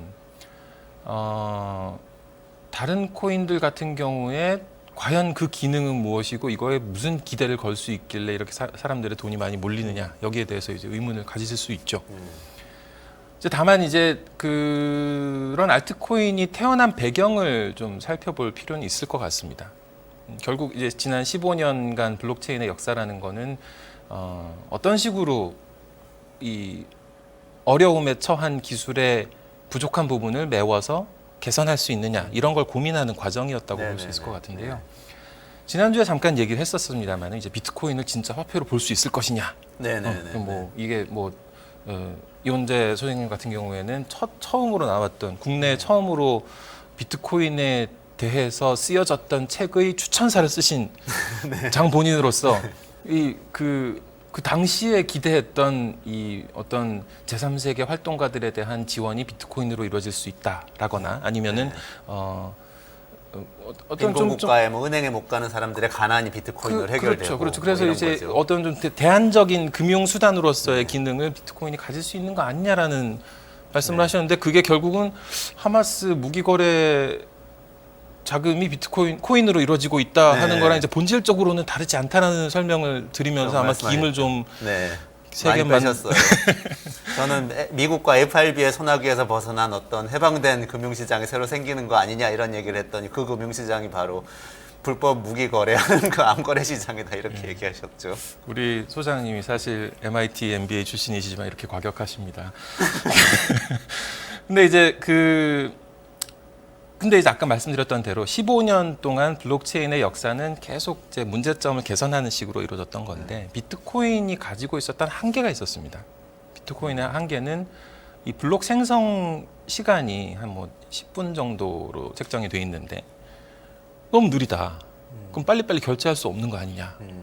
그런 문제가 있을 수 있죠. 그러니까 이거를 화폐로 쓰려면은 이제 운 나쁜 사람은 뭐 최소 10분 기다려야 되고 뭐 이런 상황이 될 수 있는 거죠. 그러면은 이걸 누가 화폐로 쓰겠습니까? 그러니까는 화폐로 쓰기 위해서 좀 뭔가 개선할 부분이 없을까 하면서 만든 다른 코인이 있고요.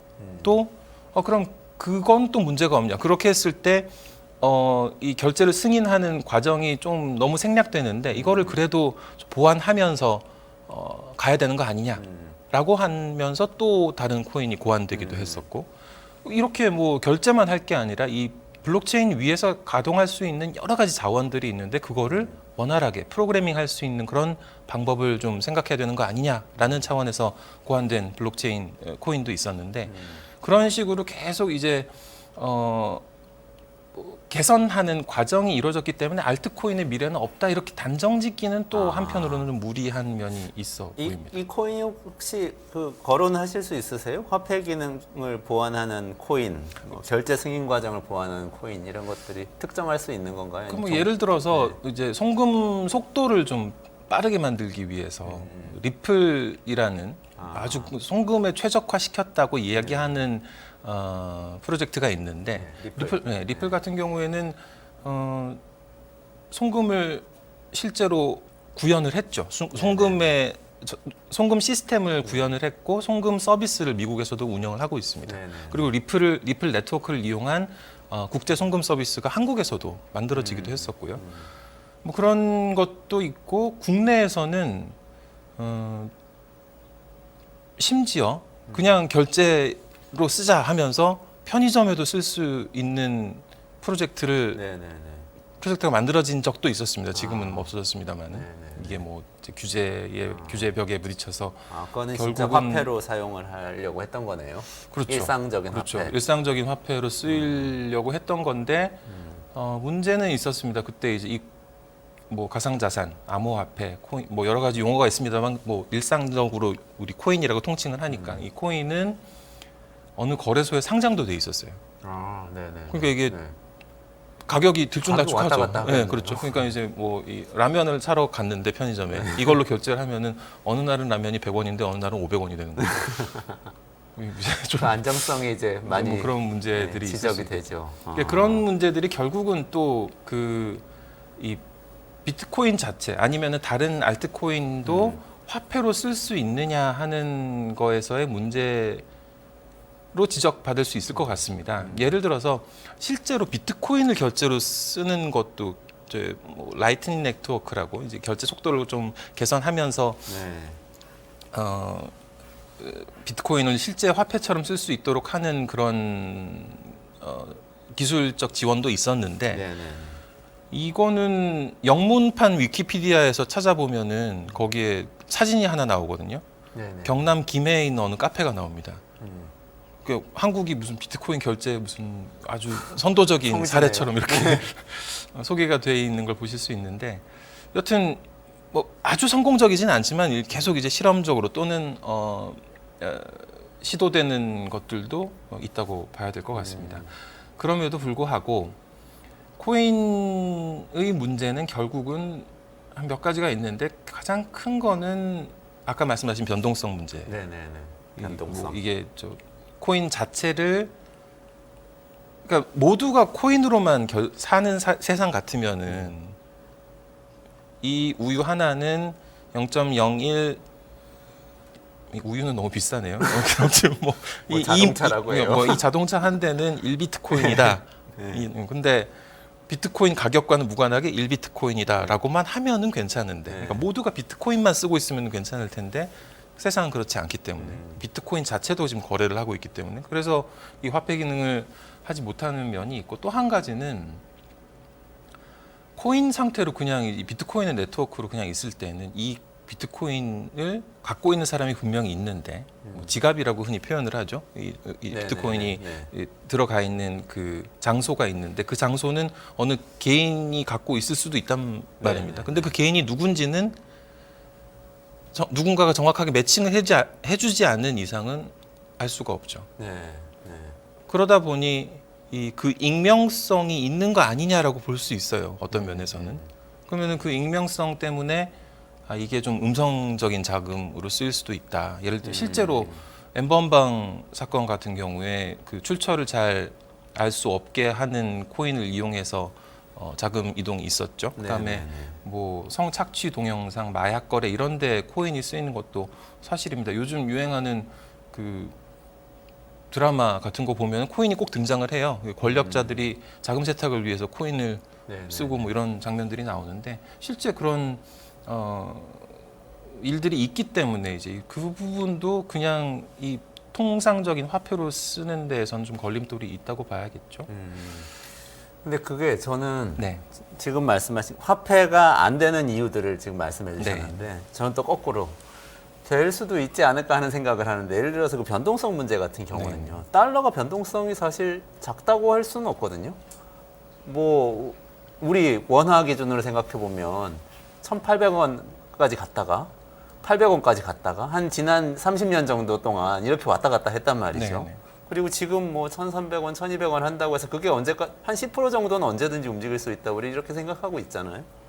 그렇지만 달러가 이 결제에 사용될 수 있는 거는 모두가 달러를 가지고 있고 모두가 달러를 받고 또 미국이라는 국가가 달러를 보증하기 때문에 이게 갖고 있으면 망하지는 않고 결제했을 때 떼어먹힌 것은 아니고 달러는 달러로 항상 똑같이 바꿀 수 있다. 이런 믿음이 있기 때문에 그렇잖아요. 그러면 비트코인도 예를 들어서 모든 사람이 다 가질 수 있으면 그러면은 서로 바꾸는데 무리가 없지 않을까요? 저는 이런 생각도 해봐요. 그것도 이제 저는 가능한 상상이라고 생각합니다. 이게 비트코인이라고 하죠. 다른 코인을 일단 제쳐두고 비트코인이라고 하고 비트코인 뭐 이렇게 USB 저장 장치에 메모리 스틱 같은데 넣어서 돌아다니면서 그럼 이제 지갑도 필요 없고 그냥 이제 이것만 들고서 세계 여행을 한다. 네네네. 할 수 있을까? 네. 엘살바도르 같은 경우에는 2021년부터 비트코인을 법정 통화로 지정을 했죠. 네. 그래서 네. 엘살바도르에서는 이제 뭐 이걸 쓸 수 있지 않을까 하는 생각을 할 수도 있을 것 같아요. 네. 이제 그동안 나왔던 기사를 보면 엘살바도르 사람들도 이걸 가지고 실제 거래를 하는데 화폐처럼 쓰기보다는 어떤 이제 저축 용도 뭐 이런 식으로 이제 실제 필요할 때는 이거를 화폐로 바꿔서 쓰고 뭐 그런다는 기사를 본 적이 있는데 어쨌든 뭐 그런 건 가능할 것 같긴 한데 다른 나라에서는 좀 곤란하겠죠. 비트코인으로 결제하는 게 굉장히 제한적이다 보니까. 네네네. 그러니까 뭐 이 소장님께서 말씀하시는 그런 이 이상은 뭐 완전히 폐기할 수는 없을 것 같습니다. 네. 하지만 현실과는 조금 거리가 있을 것 같습니다. 하지만 엘살바도르에서 처음에 비트코인을 법정화폐로 채택하겠다라고 한 것도 보면 이전에 엘살바도르는 국내 통화가 굉장히 불안해서 미국 달러를 법정 통화로 쓰고 뭐 이랬던 나라였단 말이죠. 그래서 이제 뭐 좀 조금 한 발 더 나가서 비트코인을 수용했던 그런 면도 있었고 근처에 있는 남미 나라들 그냥 뭉뚱그려서 얘기하기는 좀 그렇습니다만 어쨌든 뭐 또 다른 남미 국가인 아르헨티나 같은 경우에 네네네. 작년 말에 이제 정권이 바뀌었죠. 네. 하비에르 밀레이 대통령이 집권을 했는데 이분이 중앙은행에 대해서 굉장한 불신을 네네. 보이면서 법정 통화를 미국 달러로 바꾸겠다 이런 얘기를 했던 분이었어요. 근데 이분도 이제 굉장히 비트코인에 대해서 우호적인 그런 이야기를 했단 말입니다. 근데 그러면 아르헨티나는 어떤 나라기 때문에 그러냐? 아르헨티나는 페소라는 통화를 쓰고 있는데 페소 통화의 환율이 정해져 있어요. 정부가 뭐 이렇게 발표하는 공식 환율이 있는데 현지 암시장에서는 이게 한 150% 정도의 비율로 가치가 낮게 거래가 되고 있다고 하고요. 환율 자체도 이게 여러 가지래요. 그러니까 이제 이 통화가 굉장히 불안정한 상황이다 보니까 네네. 미국 달러를 또는 비트코인을 어떤 대안으로 생각하는 그런 상황이 나타나는 건데 이런 현상이 얼마나 퍼질 것이냐 장담할 수는 없겠습니다만은 통화 질서가 나름대로 구축이 되고 안정적인 나라에서는 이런 일은 잘 없겠죠. 그렇겠죠. 아무래도 네네네. 그러면은 그 USB에 비트코인을 담아서 세계 여행을 하는 날이 현실적인가 하는 데 대해서는 조금 이제 의심을 할 수도 있을 것 어렵겠다 같습니다. 이런 말씀이세요. 그러니까 왜 이게 이 얘기가 나왔냐면 사실 비트코인 처음에 시작했을 때 사토시 나카모토 같은 사람이 이제 얘기했던 얘기는 이런 거잖아요. 미국이 달러를 가지고 패권을 막 휘두르고 있는데 그 패권의 내용이라는 게 별게 아니고 자기들은 필요하면 엄청나게 써가지고 엄청나게 발행해가지고 양적 완화해서 뭐 자기네 은행들은 다 살리고 사람들 월급 다 주고 그렇게 하는데 자기들 우리가 필요할 때는 달러가 없어가지고 국가 부도가 나고 이런 문제부터 시작해서 지금은 자기들이 국내에서 필요해서 기준금리를 5%까지 올리면 우리는 내수 경기 안 좋은데 따라서 올려서 우리 자영업자들 다 죽어나가야 되고 이런 상황은 벗어나는 상황이 될 수 있지 않냐. 비트코인처럼 이렇게 누군가 중앙에서 통제하지 않는 화폐가 있고 일정한 룰에 따라서 움직이기만 하면 그런 이상이 있기 때문에 사실 화폐까지 가지 않을까 기대를 하고 또 거기까지 갈 거니까 투자를 미리 해놓으면 또 더 많이 오르지 않을까 이런 기대도 있었던 거 아닌가 뭐 저는 그런 생각이 들어서 한번 여쭤봤어요. 근데 거기까지는 어렵다 지금 보이잖아요. 이제 화폐의 기능, 교과서에서 배우는 화폐의 기능이 세 가지지 않습니까? 교환의 기능, 그다음에 이제 뭐 가치 척도의 기능, 그다음에 가치 저장의 기능 이렇게 세 가지가 있는데 가치 저장의 기능으로서는 충분히 지금 기능을 한다고 볼 수 있을 것 같은데, 자산이죠. 네. 근데 이제 교환의 매개로서 또는 가치 척도의 어떤 준거로서 기능을 하고 있느냐에 대해서는 좀 긍정적인 답변을 하기가 좀 쉽진 않은 상황인 것 같습니다. 그러면 조금 더 편의성 쪽으로 가가지고 이런 건 어때요? 우리는 그래도 송금하고 이런 게 다 지금은 전자수단으로 다 되잖아요. 스마트폰으로 폰뱅킹 뭐 인터넷 뱅킹으로 다 되는데 이런 디지털 금융이 잘 발달 안 돼 있는 나라, 아직도 현금을 많이 쓰는 나라들은 어차피 현금은 익명성이 있잖아요. 익명성 문제도 그렇고, 그러면 비트코인을 통해서 뭔가 화폐로 사용할 수도 있지 않을까? 뭐 이런 생각이 드네요. 디지털 화폐라는 측면에서. 뭐 충분히 공감을 하고 저도 동의를 합니다. 이 블록체인 산업, 암호화폐 산업에서 많은 경우에 강조되는 문구가 금융 포용성입니다. Financial Inclusion이라는 용어를 이제 국내 용어로 번역을 한 것이기도 한데, 이거는 전 세계적으로 봤을 때 2022년 세계은행 자료를 제가 봤는데요. 세계 성인 인구 76%가 계좌를 보유하고 있다고 합니다. 2022년 기준으로. 그게 근데 10년 전하고 비교해 봤을 때 10년 전이면 한 2012년일 텐데 그때 51%였대요.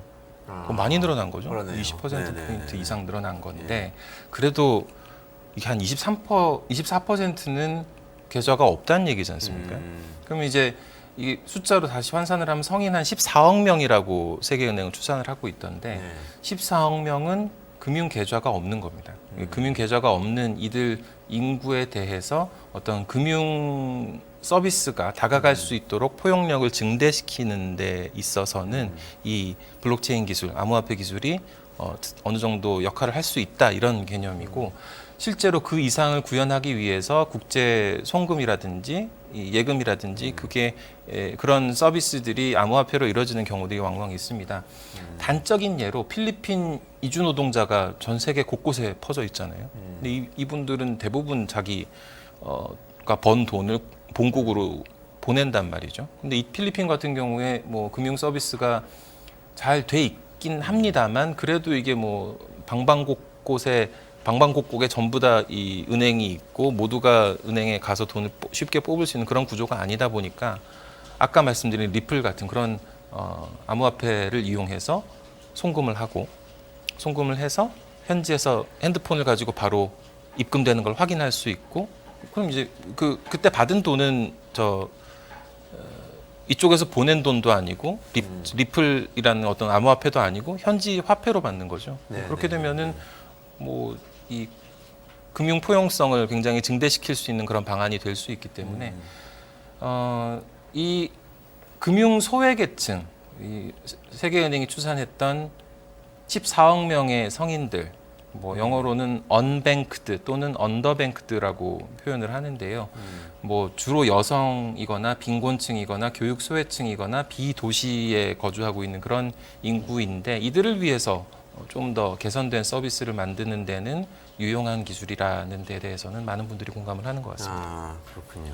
지금 말씀하신 건 근데 비트코인의 이슈인가요? 아니면은 블록체인 기술을 활용해서 뭐 그런 수단을 만들 수 있다는 말씀이신가요? 비트코인도 뭐 활용을 할 수는 있겠지만 아까 말씀드린 비트코인이 갖고 있는 어떤 본질적 내재적 문제들이 있기 때문에 그걸 특화시켜서 송금에 특화시킨 다른 블록체인 프로젝트가 있을 수도 있고, 그렇게 보면 이제 전체 블록체인 산업의 어떤 당면한 과제이기도 하고 장점을 발휘할 수 있는 분야이기도 하다고 생각합니다. 지금 그게 법적으로는 괜찮나요? 그래서 그 문제가 좀 있죠. 이게 이제 아까 말씀드린 대로 이 코인을 다룬다는 게 어떤 익명성하고 맞물린다거나 이 자산의 지위, 뭐 예를 들어서 한국에서는 금융기관이 코인을 보유하거나 매매할 수 없도록 지금 자본시장법이 규정을 하고 있는데, 뭐 그런 경우 그렇기 때문에 이 금융 서비스를 제공하는 회사가 코인을 다루기는 쉽지 않죠. 그래서 뭐 국내에서는 이게 아마 서비스를 하기가 쉽지 않아졌을 것 같습니다. 네, 네, 네. 그런 면에서 봤을 때 규제 면에서 장벽이 분명히 있긴 합니다만 그래도 뭐 어떻게든 뭐 개선할 수 있는 방법을 찾는다면은 다른 나라에서 시도를 할 수도 있을 것 같고 네, 네. 개선의 여지가 전혀 없는 건 아닐 것 같습니다. 그렇군요. 이게 시간이 다 돼가지고 아, 지금 또 우리 네, 좀 나머지 얘기 조금 다시 한번 모셔야 될 것 같은데 일단 오늘 정리를 좀 해보겠습니다. 제가 정리하는 게 맞는지 전문가로서 판단해 주시면 좋겠어요. 이게 비트코인이 화폐까지 가는 길을 원래 로드맵을 만들어 놓고 시작을 했던 건데 또 다른 코인들도 그 기능을 할 수 있도록 많은 개조를 통해서 또 새로운 코인을 만들어내고 했던 건데 실제로는 가치 저장 수단까지는 갔다. 뭐 ETF 편입되고 하면서 제도권 안으로 들어가면서 자산으로서는 이제 공인된 거죠. 그렇지만 교환에 사용되는 것은 미지수다. 환이 불안정한 일부 국가에서 좀 시도를 하고 있는 정도다. 그렇지만 금융 접근권을 높이는 데는 이렇게 아예 은행에 못 가는 분들이 많은 데서는 오히려 좀 창의적인 블록체인 프로젝트를 통해서 좋은 어떻게 보면 이제 금융복지죠. 금융복지를 증진시키는 데 활용될 수도 있겠다. 이렇게 정리할 수 있어요. 예, 뭐 그런 것 같습니다. 그럼 이렇게 활용도가 많으니까 앞으로 계속 오르겠다. 살 사람이 늘겠다. 이런 건가요?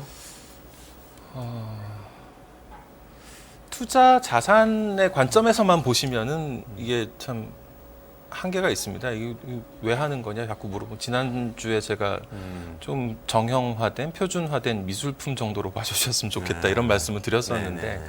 투자 자산으로서 그 가치가 뭐냐 이렇게 말씀하시면 참 한계가 있는데 어떤 분들은 이렇게 설명하시죠. 이 지금 이제 설명하셨던 블록체인 기술이 앞으로 나아가야 할 길 그리고 발전할 수 있는 여지를 모두 가치로 환산했을 때의 가격이 비트코인에 반영된 것 아니냐 이렇게 보시는 분들도 있는 것 같습니다. 그렇게 본다면 블록체인의 기술을 밝게 보시는 분들은 비트코인에 투자를 하시겠죠. 비트코인의 가격은 블록체인 기술의 잠재력에 대한 전망치다. 뭐 그렇게도 표현할 수 있을 것 같습니다. 오늘 여기까지 말씀 듣겠습니다. 네, 고맙습니다. 감사합니다. 네.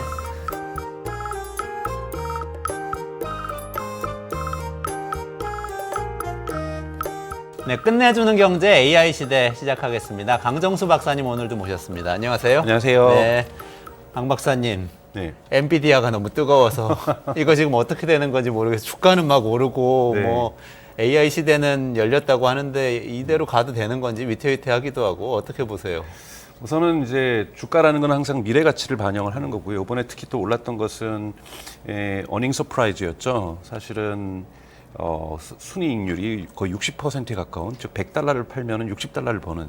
저는 하드웨어 업체가 이렇게 돈 버는 건 처음 봤습니다. 역사상 처음이 아닐까 싶어요. 그러니까 소프트웨어 기업들이 마진율을 70%까지 끌어올렸다? 이것만 해도 사실 놀라운 수준인데 하드웨어를 이 하드웨어를 만들어내는 기업이 이렇게 높은 이익률을 만들어낸 거는 역사상 처음 있는 일이라고 보고 있고요. 여기에 사람들이 놀라는 거고 주가가 오르는 거죠. 그럼 이제 앞으로의 주가를 볼 때는 뭐 제가 주식 뭐 전문가는 아니지만 저희 이제 AI 칩 시장을 봐야 되겠죠. 특히 지금 이 주가를 끌어올리고 있는 것이 흔히 말하는 AI 칩, 즉 데이터 센터에서 발생한 매출이라고 볼 수가 있죠. 엔비디아의 앞으로 이 AI 칩 시장이 어떻게 될 것인가, 특히 2, 3년 이런 부분을 좀 볼 필요가 있다라는 거죠. 여기에서 이제 되게 유명한 영국의 전설적인 투자자가 한 명 있습니다. 제레미 그램턴이라는 사람이 있는데 이 사람이 뭐라 그랬냐면 특정 업계는 프로핏 마진, 그 순이익률은 그 업계의 메디안 밸류, 그러니까 중간값으로 수렴하는 경향성을 가지고 있다는 거예요. 그리고 그것이 자본주의라고 하는 거예요. 그러니까 즉 너무 높으면 경쟁자들이 뛰어들어서 그 수익률을 나눠 먹는다라는 거죠. 네. 그렇게 돼야 정상적인 수요 공급 시장으로 간다라는 거거든요. 그럼 과연 여기에도 이것이 적용될 것인가? 그러니까 요 이슈가 남는 거죠. 그러니까 마진율이 떨어진다라면 이것이 엔비디아에게 또 나쁜 건가? 이것도 좀 봐야 되는 거고요. 그래서 다시 이 질문으로 들어간다면 이 AI 칩 시장을 일찍이 젠슨왕이 받고 GPU가 이 AI 칩 시장을 끌어가고 있는 거고 지금 이제 가장 끌어가고 있는 이 견인차는 H100이라는 거 지금 거의 4만 달러까지 가고 있죠. 이 H100이 앞으로 2, 3년 동안도 계속 시장을 주도할 것인가 또 올해 2024년 12월로 예상되고 있는 H200 좀 더 진화된 이 AI 칩이 계속해서 시장을 끌어갈 수 있을 것인가라고 봤을 때 첫 번째 봐야 되는 것은 시장의 규모가 어떻게 될 것인가. 시장의 규모가 어떻게 될 것인가 봤는데 AMD 대표가 리사 수인가요? 이 AMD 리사 수, 네. 네, 이 사람이 사촌인 건 아세요? 젠슨하운가? 아 그래요? 사촌지간이에요. 사촌지간이에요? 둘 다 대만 네, 출신이죠. 둘 다 대만 출신입니다. 이 사람이 뭐라 그랬냐면 2027년까지 AI 칩 시장이 4천억 규모로 커질 거라고 얘기를 했어요. 여러분 작년에 반도체 전체 시장이 5천억 정도 규모고요. AI 칩 시장이 450억 달러 정도였어요. 그러니까 이 450억 달러 시장에서 엔비디아가 시장 점유율 90%를 먹어버린 거거든요. 그러니까 어마어마한 건데 시장의 규모가 꼭 8배에서 10배까지 커버린다는 거잖아요. 그러면 시장 점유율을 엔비디아가 심지어는 60%만 유지해도 어마어마한 매출을 만들어낼 수 있다라는 부분에서 안정적일 수가 있는 거고요. 그러자면 리사수가 얘기했던 AMD 대표가 얘기했던 4천억 달러로 이 시장이 가족 커갈 거라는 것은 AI 붐이 거품이 아니어야 된다는 거예요. 자, 거품이 아니어야 되는데 잘 보시면 아시겠지만 이게 회전목마처럼 서로 연결되어 있습니다. 맨 마지막에 흔히 말하는 최종 소비자라고 할 수 있는 것이 마이크로소프트라든지 구글이라든지 메타라든지 테슬라라든지 이런 기업들이죠. 작년에 그 전체 엔비디아의 H100 수요에 AI 칩 수요의 19%에서 약 20%를 마이크로소프트 혼자서 했어요. 그다음에 2위 소비자가 누구냐면 메타가 13%를 가져왔습니다. 그리고 나머지 구글하고 아마존하고 그다음에 이 테슬라하고 어도비 요 6개 업체가 합쳐서 전체의 50%를 그러니까 소비자였어. 이 전체의 50%를 가져갔고 이것이 엔비디아가 매출을 올렸고 엔비디아는 또 이걸 누구한테 제작 주문을 했냐면 TSMC에 있죠. 네. 물론 이 여러분 이 H100이라는 이 GPU 칩은 거의 시스템 반도체 수준으로 부품이 약 3만 5천 개가 들어가고 있어요. 네. 그렇기 때문에 여기에 이제 SK 하이닉스의 그 네네. 뭐 고대역 메모리가 들어가고 네, 있는 거죠. HBM. HBM이 들어가고 있는 거죠. 그러니까 이렇게 해서 이 꼬리가 물려 있고 TSMC는 또 어디에 의존하고 있냐면 ASMR, 네덜란드에 있는 ASMR에 의존되고 있죠. 그러니까 이러한 꼬리 물기를 하고 있다라는 거예요. 이 연쇄 꼬리 물기가 우리가 만약에 한 군데서만이라도 문제가 발생하게 되면 이 연쇄 꼬리 물기는 무너질 수가 있는 거거든요. 그래서 저기 보셨던 그 그러니까 2월 16일 날 파이낸셜 타임즈에서 독특한 분석을 내놨어요. 시스코하고 엔비디아의 주가를 분석해 보면서 네네네. 시스코처럼 엔비디아도 계속해서 똑같이 오르고 있다. 아, 똑같은 옛날 시스코. 옛날 그렇죠. 시스코. 네. 근데 시스코가 닷컴 버블이 무너지면서 지금 저 보이시는 그림인데요. 이 파란색 그림이 이제 시스코의 주가고요. 그리고 이 주황색 그림이 이 엔비디아의 주가입니다.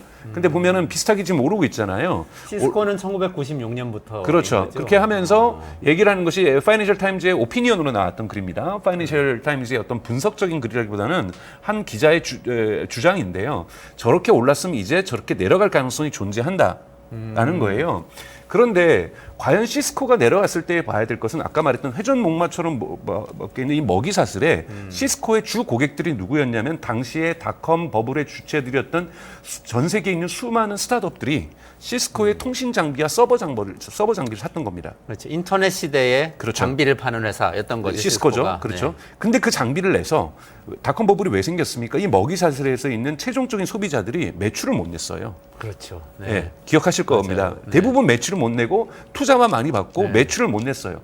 매출을 못 내다 보니까 결국은 시스코의 장비를 갖다가 중고로 부도가 나면서 내놓게 되는 거고 네네. 시스코에 대한 소비가 확 갑자기 다운되니까 네. 시스코가 매출이 줄어드는 거고 시스코의 주가도 폭락했던 거죠. 그럼 엔비디아의 가장 우리가 엔비디아를 봤을 때 주가를 보거나 어떤 엔비디아의 그냥 기업 전망을 펀더멘탈을 봤다라면 즉 최종 소비자인 당시의 닷컴 버블에 있던 수많은 스타트업이 아니라 지금은 흔히 말하는 이 빅테크들이잖아요. 네네. 빅테크들이 과연 이걸 가지고 돈을 벌 것인가? AI 칩으로 돈을 벌고 있는가? 즉 지금도 오픈 AI에서 챗 GPT를 만들거나 뭐 MS에서 그걸 변형한 코파일럿을 만들거나 또는 구글에서 제미나이를 만들거나 메타에서 람다 2를 만들거나 메타 AI를 만드는데 어마어마한 학습 비용을 들여서 AI를 만들었단 말이에요. 근데 만약에 이 학습 비용을 들었던 이 AI들이 2, 3년이 지나도 아무런 매출에 기여를 못 해요. 그럼 어마어마한 돈을 들였지만 매출에 기여를 못 한다고 한다라면 여기서부터 붕괴가 될 거거든요. 여기서부터 붕괴가 되면 엔비디아도 같이, 그러니까 엔비디아가 못해서가 아니라 먹이 사슬이기 때문에 먹이 사슬이 붕괴가 될 수가 있을 수 있어요. 저 가능성은 있을 수 있는데 저는 저 가능성을 타당하지 않다고 생각해요. 아, 그래요? 엔비디아는 저렇게 시스코의 전철을 밟지 않을 수밖에 않을 수 있다고 주장하는 이유가 뭐냐면 작년에 여러분 메타가 보면 실적이 되게 좋았습니다. 메타가 실적이 좋았는데 특히 광고에서 엄청난 매출 성장을 일으켰거든요. 그런데 메타는 대단히 2년 전만 해도 주가도 여러분 하락했던 거 기억하실 거고 왜 안 좋았냐면은 애플에서 서드 파티를 갖다가 가져가는 데이터를 막아버렸어요. 메타가 즉 인스타그램과 페이스북 그리고 기타 왓츠앱이라든지 또 메타에서는 다른 기업에서 있었던 서드 파티 데이터를 사들였거든요. 이걸 가지고 광고 효율성을 높였었는데 갑자기 애플에서 그 목줄을 재니까 갑자기 광고 효율성이 떨어진 거예요. 그러니까 광고 매출이 줄어드니까 메타의 주가도 폭락을 했던 거죠. 근데 작년에 왜 메타의 실적이 좋았냐면 메타가 이것을 인공지능으로 대체했습니다. 그러니까 광고의 어떠한 최적화를 인공지능으로 대체하면서 물론 여러분 요즘 인스타그램이나 메타 페이스북 보면 광고도 많이 늘긴 늘었어요. 광고가 차지하는 공간도 늘었지만 효율성이 대단히 좋아졌다라는 거죠. 그 전까지는 서드 파티에서 데이터. 얻은 데이터를 가지고 누구한테 이 광고를 쏴줄 것인가를 결정해서 줬던 것을 그걸 막았을 때 주가가 확 떨어지고 이익도 떨어졌다가 AI 활용해서 그 타겟팅을 다시 그렇죠. 그래서 예를 들면 강종수가 인스타그램에서 페이스북에서 이 스크롤링하는 패턴들을 분석하면서 그리고 컨텐츠의 패턴들을 분석하면서 대단히 빠른 속도로 인공지능이 이걸 분석해서 이 사람에게는 이런 광고가 어울릴 거야. 그러면서 광고 효율성을 대단히 높였다라는 거예요. 그러면서 광고 시장이 디지털 광고 시장이 작년에 폭발적으로 증가를 했습니다. 그 AI 덕이군요. 네, AI 덕인데 이번에 또 2월 11일 날 파이낸셜 타임즈에서 지난 1년 동안 AI가 광고 시장에 어떤 영향을 미쳤는가를 분석하면서 앞으로 광고 시장이 어떻게 발전할 것인가로 예측을 했는데요. 여기에 따르면 뭐냐면 TV 시장이나 종이신문 시장이나 매거진 시장의 광고는 증가하지 않아요. 그런데 지금도 증가했는데 앞으로 2007년까지 광고 시장이 2배 이상 증가합니다. 여기에서 증가폭이 뭐냐면 4천억 달러 규모예요. 증가폭이 4천억 달러 규모입니다. 그러니까 디지털 광고 시장이. 그리고 이걸 누가 다 가져갈 거냐고 그들은 예측하냐면 4분의 3을 빅테크들이 다 가져갈 거로 예측했어요. 그러니 메타하고 유튜브를 가지고 있는 구글이라든지 또는 틱톡이라든지 이러한 디지털 플랫폼에서 전체 광고 시장의 4분의 3을 가져갈 거라고 그랬는데 이게 다 AI라는 거예요. 즉 AI가 우리가 여러분들 개인적으로 사람마다 느끼는 차별점이 있지만 저 같은 경우도 AI를 쓰면서 저의 생산성, 저의 시간 절약을 하고 있거든요. 네네. 이런 것을 돈으로 환산한다는 건 되게 어렵습니다. 뭐 그래봤자 제가 챗GPT에다 매달 $20 더 내는 것밖에 없는 거니까요. 이 시장이 과연 앞으로 엔비디아 시장을 끌고 간다는 것이 아니라 이것이 기업에서 활용되면서 실제로 디지털 광고 시장의 사이즈를 낸다라면 이미 4천억 달러의 어떠한 시장들이 추가적으로 형성이 될 수 있다라고 지금 전문가들은 예측을 하고 있기 때문에 즉 먹이사슬의 최종적인 소비자라고 할 수 있는 빅테크들이 AI 덕으로 돈을 벌고 있다. 돈을 버는 가능성이 매우 높다. 그렇기 때문에 이 전체의 먹이사슬이 흔들릴 가능성이 매우 약하다. 그렇기 때문에 엔비디아의 성장성들은 충분히 예측할 수 있다. 물론 엔비디아가 계속해서 50%, 60%라고 하는 사실 저는 이분을 못 다물겠더라고요. 너무 이런 기업 이윤율을 전 본 적이 없거든요. 이것을 계속 유지할지는 전 모르겠어요. 이것이 메디안 밸류라고 할 수 있는 중간값인 즉 AI 칩 시장에서의 중간값이라고 할 때는 20%나 30%대로 수렴할 수는 있어요. 다시 수렴하더라도 시장이 거의 8배에서 10배 커지는 거니까 여기에서 점유율이 엔비디아가 지금 90% AI 칩을 갖고 있다가 60%로 줄어도 워낙 시장의 사이즈가 흔히 말하는 TAM이라고 하죠. 토탈 어드레서블 마켓이라고 하는 이 가능성이 있는 이 시장의 규모가 너무나도 커지기 때문에 엔비디아의 어떠한 실적은 계속해서 좋을 수 있다. 다만 지금보다도 더 좋은 프로핏 마진을 내면서 왜냐하면 주가라는 건 항상 미래 가치를 보는 것이지 지난 분기 때 어닝 서프라이즈 나와서 잠깐 오르는 건 일시적인 오르는 거고 계속해서 오르기 위해서는 앞으로 2, 3년 동안도 이 시장에서 엔비디아의 독주가 계속 돼야 되는 거거든요. 그래서 앞으로 2, 3년 동안 엔비디아가 이 시장에서의 어떠한 중심적인 어떠한 역할들을 할 가능성이 있다. 하지만 또 우려되는 부분도 있죠. 이 먹이사슬이라고 하는 이 회전목마는 종속성을 벗어나려고 하는 경향성을 가지고 있거든요. 왜냐하면 지금 빅테크들은 엔비디아에 의존하고 엔비디아는 거칠게 표현하면 TSMC에 의존하고 있고 TSMC 같은 경우에는 또 ASMR에 의존하고 있는 이것에서의 종속적으로 이 원심력에서 구심력을 가지려고 하는 이런 경향성들은 이미 포착되고 있거든요. 예를 들자면 메타 같은 경우에도 스스로 지금 어떤 소프트웨어에 의한 아키텍처를 구축해서 GPU를 좀 엔비디아의 GPU를 좀 덜 쓰려고 하는 이런 경향성들이 있고 구글 같은 경우에도 자체 칩을 생산하려고 하는 그 계획들을 확대시키고 있고 또 MS 같은 경우는 최근에 인텔하고 계약을 맺었어요. 네네. 인텔하고 계약을 맺어가지고 물론 그 계약이 현실화되는 건 물론 여러분 당장이 아니라 항상 반도체는 계획 세우면 생산까지 이르는데 리드 타임이라고 보통 얘기를 하는데 보통 미니멈 2년이 걸립니다. 네. 그러니까 한 2026년에서나 생산될 수 있다라는 거고 그때까지는 엔비디아의 독주가 계속될 수 있겠지만 인텔하고도 협약을 했고요. 심지어는 엔비디아도 TSMC하고 삼성에 대한 종속성을 줄이기 위해서 인텔하고도 또 계약을 했어요. 인텔하고도 계약을 해서 주문 파운더리를 너네가 인텔이 이제 하겠다고 했으니까 파운더리 부분을 인텔하고도 하겠다는 계약을 했고요. 또 하나는 또 SK 하이닉스에 독점적으로 지금 공급받고 있는 그 메모리. 고대역폭 메모리 HBM 이걸 가지고 이제 그거를 SK 하이닉스만 받는 것이 아니라 마이크론에게도 받겠다. 그러니까 이렇게 얘기를 한다는 건 뭐냐면 끊임없이 이 의존적인 먹이사슬 자체도 해체하려고 하는 이런 경향성들은 가지고 있다. 근데 이것이 얼마나 빠르게 진행될 것인가를 또 지켜봐야 될 문제라는 거고요. 또 하나는 뭐냐면 스타트업들이에요. 그러니까 이 칩 스타트업들이 AI 칩 스타트업들이 지금 대단히 빠르게 생성된다는 거죠. 아까 말했던 제레미 그랜턴이 얘기했던 것처럼 수익률이 높으면 경쟁자들이 이 시장에 그거 조금이라도 나눠 먹으려고 다 뛰어든다는 거예요. 그래서 갉아먹다 보니까 평균 수익률로 중간값으로 수렴한다는 거잖아요. 네네네. 그러면 지금 AI 칩 스타트업들이 어딘지를 봐야 될 텐데 한국의 대표적으로는 레벨리온이라는 데가 있습니다. 여러분 언론에서 관심 받았던 이런 것은 되게 소프트웨어 중심의 도메인 AI 칩이라고 얘기를 하는데요. 그러니까 비용을 경제성을 대단히 생각하시면 돼요. 그러니까 즉 지금까지는 H백이라고 하는 굳이 학습시키는데 4만 달러, 칩 하나에 4만 달러라는 이것들을 굳이 쓸 필요 없이 더욱더 경제적으로 효율적인 부분들에서 비용을 낮춰주는 즉 구글이라든지 마이크로소프트라든지 메타의 비용을 낮춰줄 수 있는 이런 칩을 개발하는 게 레벨리온이 있고 또 하나 여러분들이 관심 가지고 있고 외신에서 보셨을 것 같은 것은 그로크라는 데가 있어요. 네네. 그로크라는 것은 구글의 TPU, 그러니까 텐서 이 프로세서 유닛을 만들었던 여기에 초기 개발자들이 독립해서 만든 데인데 최근에 약 100배 정도의 경제 효율성을 자랑하는 칩들을 시연을 해줬거든요. 그러니까 이런 칩들이, 그러니까 AI 칩들이 전용 스타트업들이 그러니까 즉 광범위하게 게임용 칩이라든지 광범위한 GPU가 아니라 AI에만 최적화된 소프트웨어적인 아키텍처를 갖추고 있는 이러한 스타트업들이 엔비디아의 수익성을 뜯어먹기 위해서 계속해서 달려드는 경향성들 이것도 보셔야 되는 거고 이런 부분에서 그룹 같은 경우에는 2024년에 이미 양산 체계에 들어간다고 하니까요. 봐야 되는 거고요. 또 하나 이제 보셔야 될 여러분들이 이제 키포인트는 뭐냐면 인공지능은 두 단계가 있습니다. 그러니까 우리가 생성 AI라는 건 학습 단계가 있고 추론 단계가 있어요.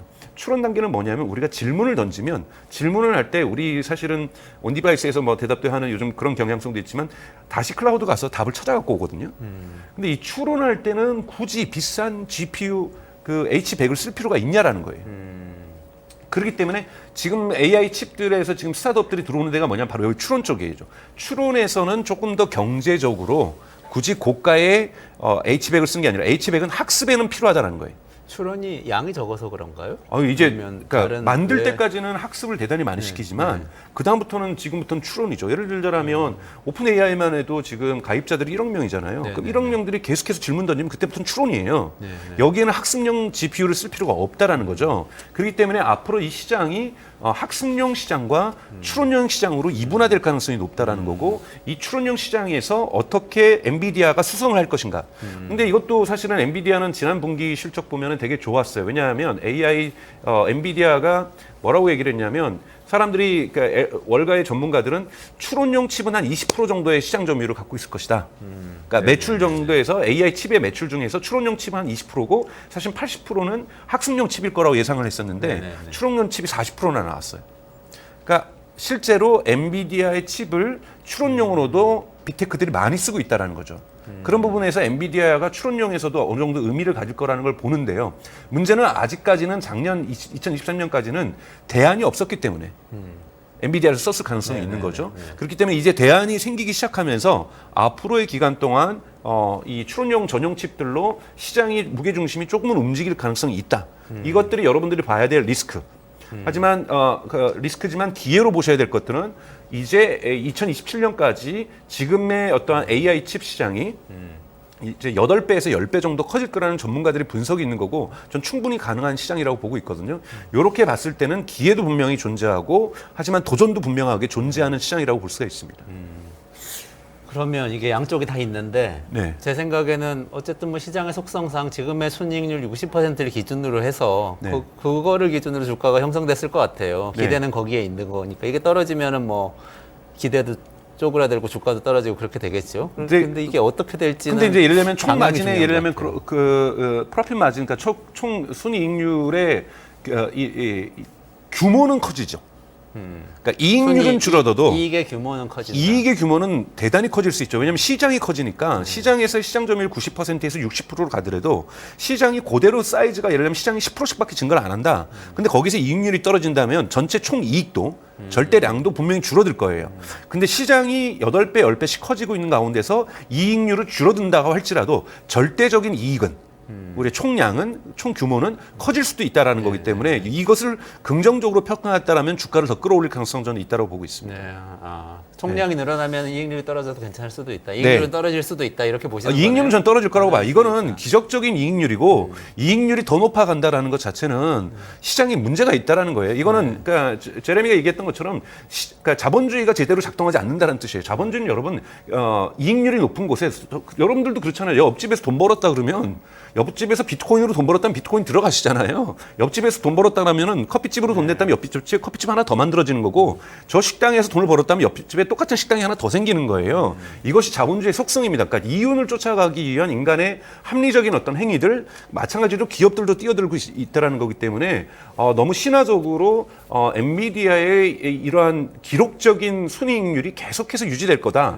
물론 2024년에는 조금 유지될 수가 있어요. 하지만 지금 여기에 샘 알트만도 들어오고 있는 거고 소프트뱅크도 들어오고 있는 거고 사실 돈 있는 사람들은 앞다투어 지금 이 고수익률의 AI 칩 시장으로 뛰어들고 있다는 거죠. 이런 부분도 함께 보셔야 된다고 보고 있습니다. 엔비디아 자체 경쟁력을 요거 하나씩 좀 짚어보면 어때요? 예를 들면 지금 말씀하신 것 중에 빅테크도 짜장면집을 차린다, 스타트업도 짜장면집을 차린다, 뭐 추론칩도 들어와가지고 짜장면하고 비슷한 뭐 라면집, 칼국수집 들어와서 비슷한 거 경쟁한다. 이렇게 지금 맞습니다. 정리해 주신 거잖아요. 네.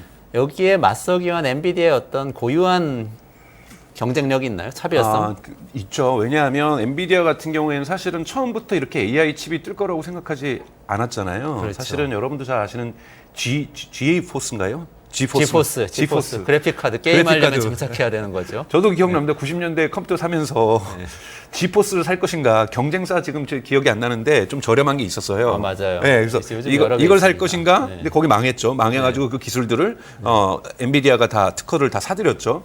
그래서 이 RTI인가 하여튼 뭐 이런 부분이 있었고 지포스가 정말 이 지포스 시장을 본 거잖아요. 그렇죠. 그래픽 카드 시장이죠. 그렇죠. 그래픽 카드 시장이죠. 컴퓨터가 진화하면서 사실 컴퓨터는 CPU를 중심으로 작동하던 시대에 우리가 화면의 질이 좋아지고 화면에서 좀 더 사람들이 막 흑백 보다가 칼라 보고 칼라에서도 정말 더 선명한 이 칼라를 보고 또 게임을 할 때 좀 더 이 3D적인 요소들까지 보게 되면서 이 그래픽 칩들이 커졌던 거고 이 게임을 할 때는 화면도 중요하지만 소리도 중요하고 이러한 다양한 데이터를 병렬로 처리하기 위해서 개발한 것이 바로 이 GPU라는 거죠. 이건 정말 천재적인 저는 개발이었다라고 보고 미래를 내다봤던 기회라고 보고 인간의 욕구가 단순하게 어떤 계산만을 처리하는 것이 아니라 여기서 음악도 들을 수 있고 동영상도 볼 수 있고 게임을 한다라는 멀티모달이라고 하는 이런 시장의 기회를 봤던 거고 CPU가 흔히 말해서 이 연산을 갖다가 이 하나씩 연산을 한다라면 GPU는 이렇게 멀티모달을 다 처리해야 되니까 병렬 연산을 했던 거고 그리고 이제 제임스 항이 스탠포드 대학을 갔다가 스탠포드 대학 박사 출신이죠. CEO 젠슨 항이. 네, 젠슨 항이 스탠포드 박사 출신인데 자기 후배들 보러 갔다가 보니까 그 연구실에서 AI를 연구하는데 우리 엔비디아 GPU를 쓰더라는 거예요. 그 전까지는 다 CPU를 썼거든요. 그 연구실 가서 본 거예요? 연구실 가서 보고 가서 야 GPU를 AI에도 쓴다 그러더라. 뭔가 이 가능성 있지 않을까? 그러면서 GPU를 갖다가 계속 버전업을 하면서 이 연산체를 했는데 갑자기 그때 정말 젠슨항은 운도 따라졌어요. 갑자기 여기에 비트코인 열풍이 근거잖아요. 비트코인도 CPU로 할 수 있습니다. 근데 이 CPU로 하기에는 이 처리해야 될 것들이 너무 많다 보니까 이 채굴하는 과정에서 이 증명하는 과정에서 GPU를 쓰게 된 거죠. 그래서 비트코인 붐을 타고 또 한번 크게 성장을 하는데 여러분들 아시겠지만 지금 다시 비트코인이 오르고 있지만 2022년과 2023년 초반까지만 해도 이 코인의 겨울이었잖아요.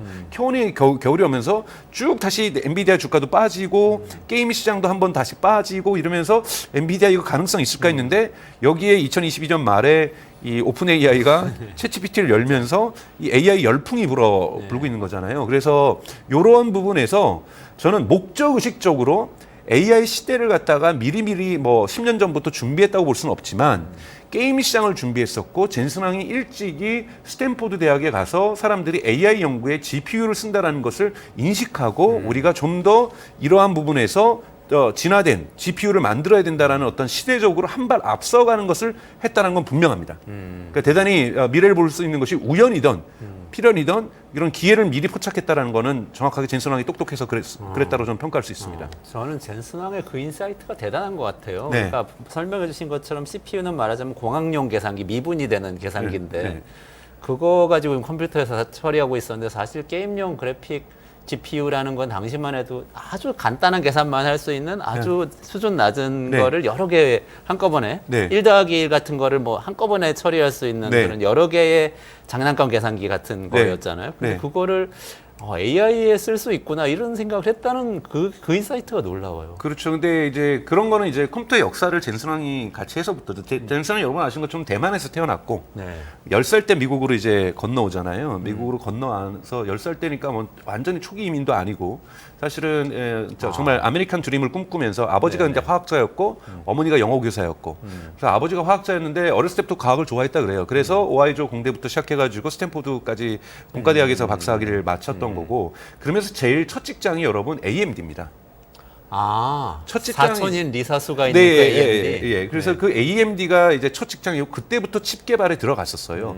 그때가 근데 언제냐면은 1980년대, 90년대 하면서 처음으로 이제 IBM이라든지 애플이 퍼스널 컴퓨터를 만들고 그러면서 이 퍼스널 컴퓨터에서 특히 애플의 힘이 컸죠. 애플이 크면서 이 컬러로 만들고 그래픽으로 만들면서 흔히 말하는 그래픽 유저 인터페이스는 GUI라는 것을 했고 여기에 발맞춰서 이 마이크로소프트에서 우리도 비슷한 거 만들었던 게 윈도우즈잖아요. 네. 이러면서 그래픽 카드에 대한 이 그래픽이라는 것에 대한 중요성들이 만들어졌는데 정말 말씀하셨던 건 초기에는 아주 단순한 그래픽을 처리했었죠. 왜냐하면 여러분들 기억나실 거예요. 윈도우즈 처음 나왔을 때 지금으로부터는 이게 다 각진 맞아요. 육각형으로 된 것들을 그냥 쫑쫑쫑쫑 이렇게 연결했던 거잖아요. 네, 네. 그러니까 이런 부분에서 이 가능성들을 미리 봤다라는 거고 이 와중에서 사실 엔비디아가 2번 정도 부도가 날 위기도 겪었어요. 부도 날 위기도 겪었었고 이러면서도 꾸준하게 이 컴퓨터를 사람들이 즐기는 이용자의 관점에서 멀티미디어적으로 즐기기 시작한다라는 거고 여기에 이제 유튜브 같은 것들이 등장하면서 이것들이 더 필요하겠구나. 게임만이 아니라 우리가 영상을 보고 영상을 편집하는데도 이 GPU가 대단히 중요하겠구나라는 것들을 일찍이 깨달았다는 부분에서 정말 똑똑한 사람이라고 볼 수 있습니다. 그러네요.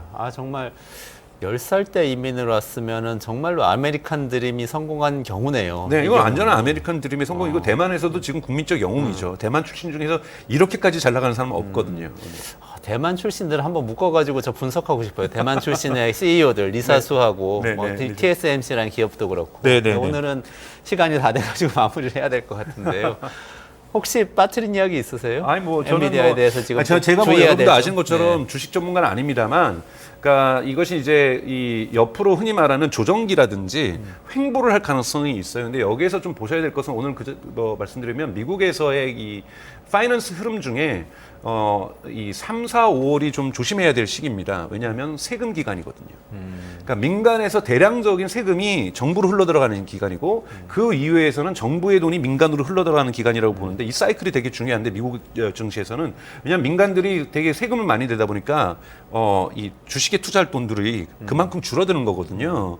그래서 보통 전체적으로 볼 때는 4월, 5월은 이 횡보가 가능할 수 있는 시기일 수 있다. 근데 이것이 엔비디아에도 횡보한다는 말은 아닙니다. 근데 전체 시장의 구조가 그렇다는 걸 보시고서 언제 들어갈 것인가, 이미 들어가신 분들이야 뭐 많은 득을 보고 계실 거지만 뭐 주가라는 것들이 항상 항상 조정과 상승 또 하락 이런 것들을 하고 있다는 것을 여러분 항상 유념하시면서 조심스럽게 결정하시는 게 좋을 것 같습니다. 주식 투자하시는 분들은 조금 그런 점 주의하셔야 될 것 같고, 그럼에도 불구하고 AI 칩에 대한 수요 그리고 AI의 기업에서의 활용은 훨씬 더 많아질 네. 것이 분명하다. 네, 그래서 그건 저는 분명히 분명하게 말씀하시네요. 닷컴 버블 때하고는 분명하게 다르다. 네. 네, 네. 이거는 버블은 아니다. 네, 버블 아니다. 아. 네. 알겠습니다. 오늘 여기까지 진행해야 될 것 같고요. 항상 좋은 말씀 주셔서 감사합니다. 네. 네, 강 박사님 또 다음 주에 모시겠습니다. 네, 고맙습니다. 네, 고맙습니다. 네, 이원재 끝내주는 경제 평일 12시 반에 진행합니다. 그래서 아쉽게도 내일은 휴일이라서 3일절 공휴일 잘 쉬시고요.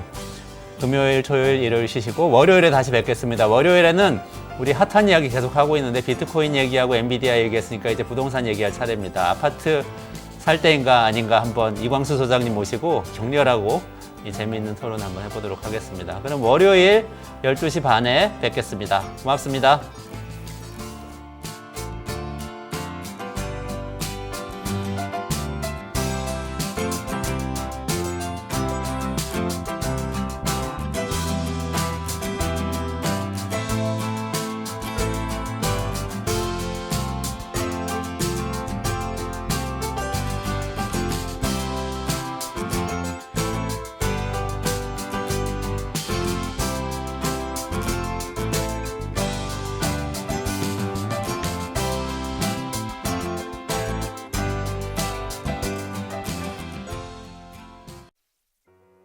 우리 아이 재단에서 뜻을 함께할 정기 후원자분들을 기다립니다. 우리 아이 재단은 한반도 어린이를 위한 재단입니다. 배고픈 어린이들에게 영양 가득한 국수를 보내고 영유아 자폐 조기 검사 지원, 베이비박스의 이유식 정기 배달, 중증장애 및 취약 아동들을 지원하고 있습니다. 따뜻한 손길을 이어주는 분들께 우리 아이 팔찌와 감사 선물을 드립니다. 지속적인 지원을 통해 더 많은 어린이들에게 도움을 줄 수 있도록 정기 후원자가 되어주세요. 후원 문의 02-2128-3344, 2128-3344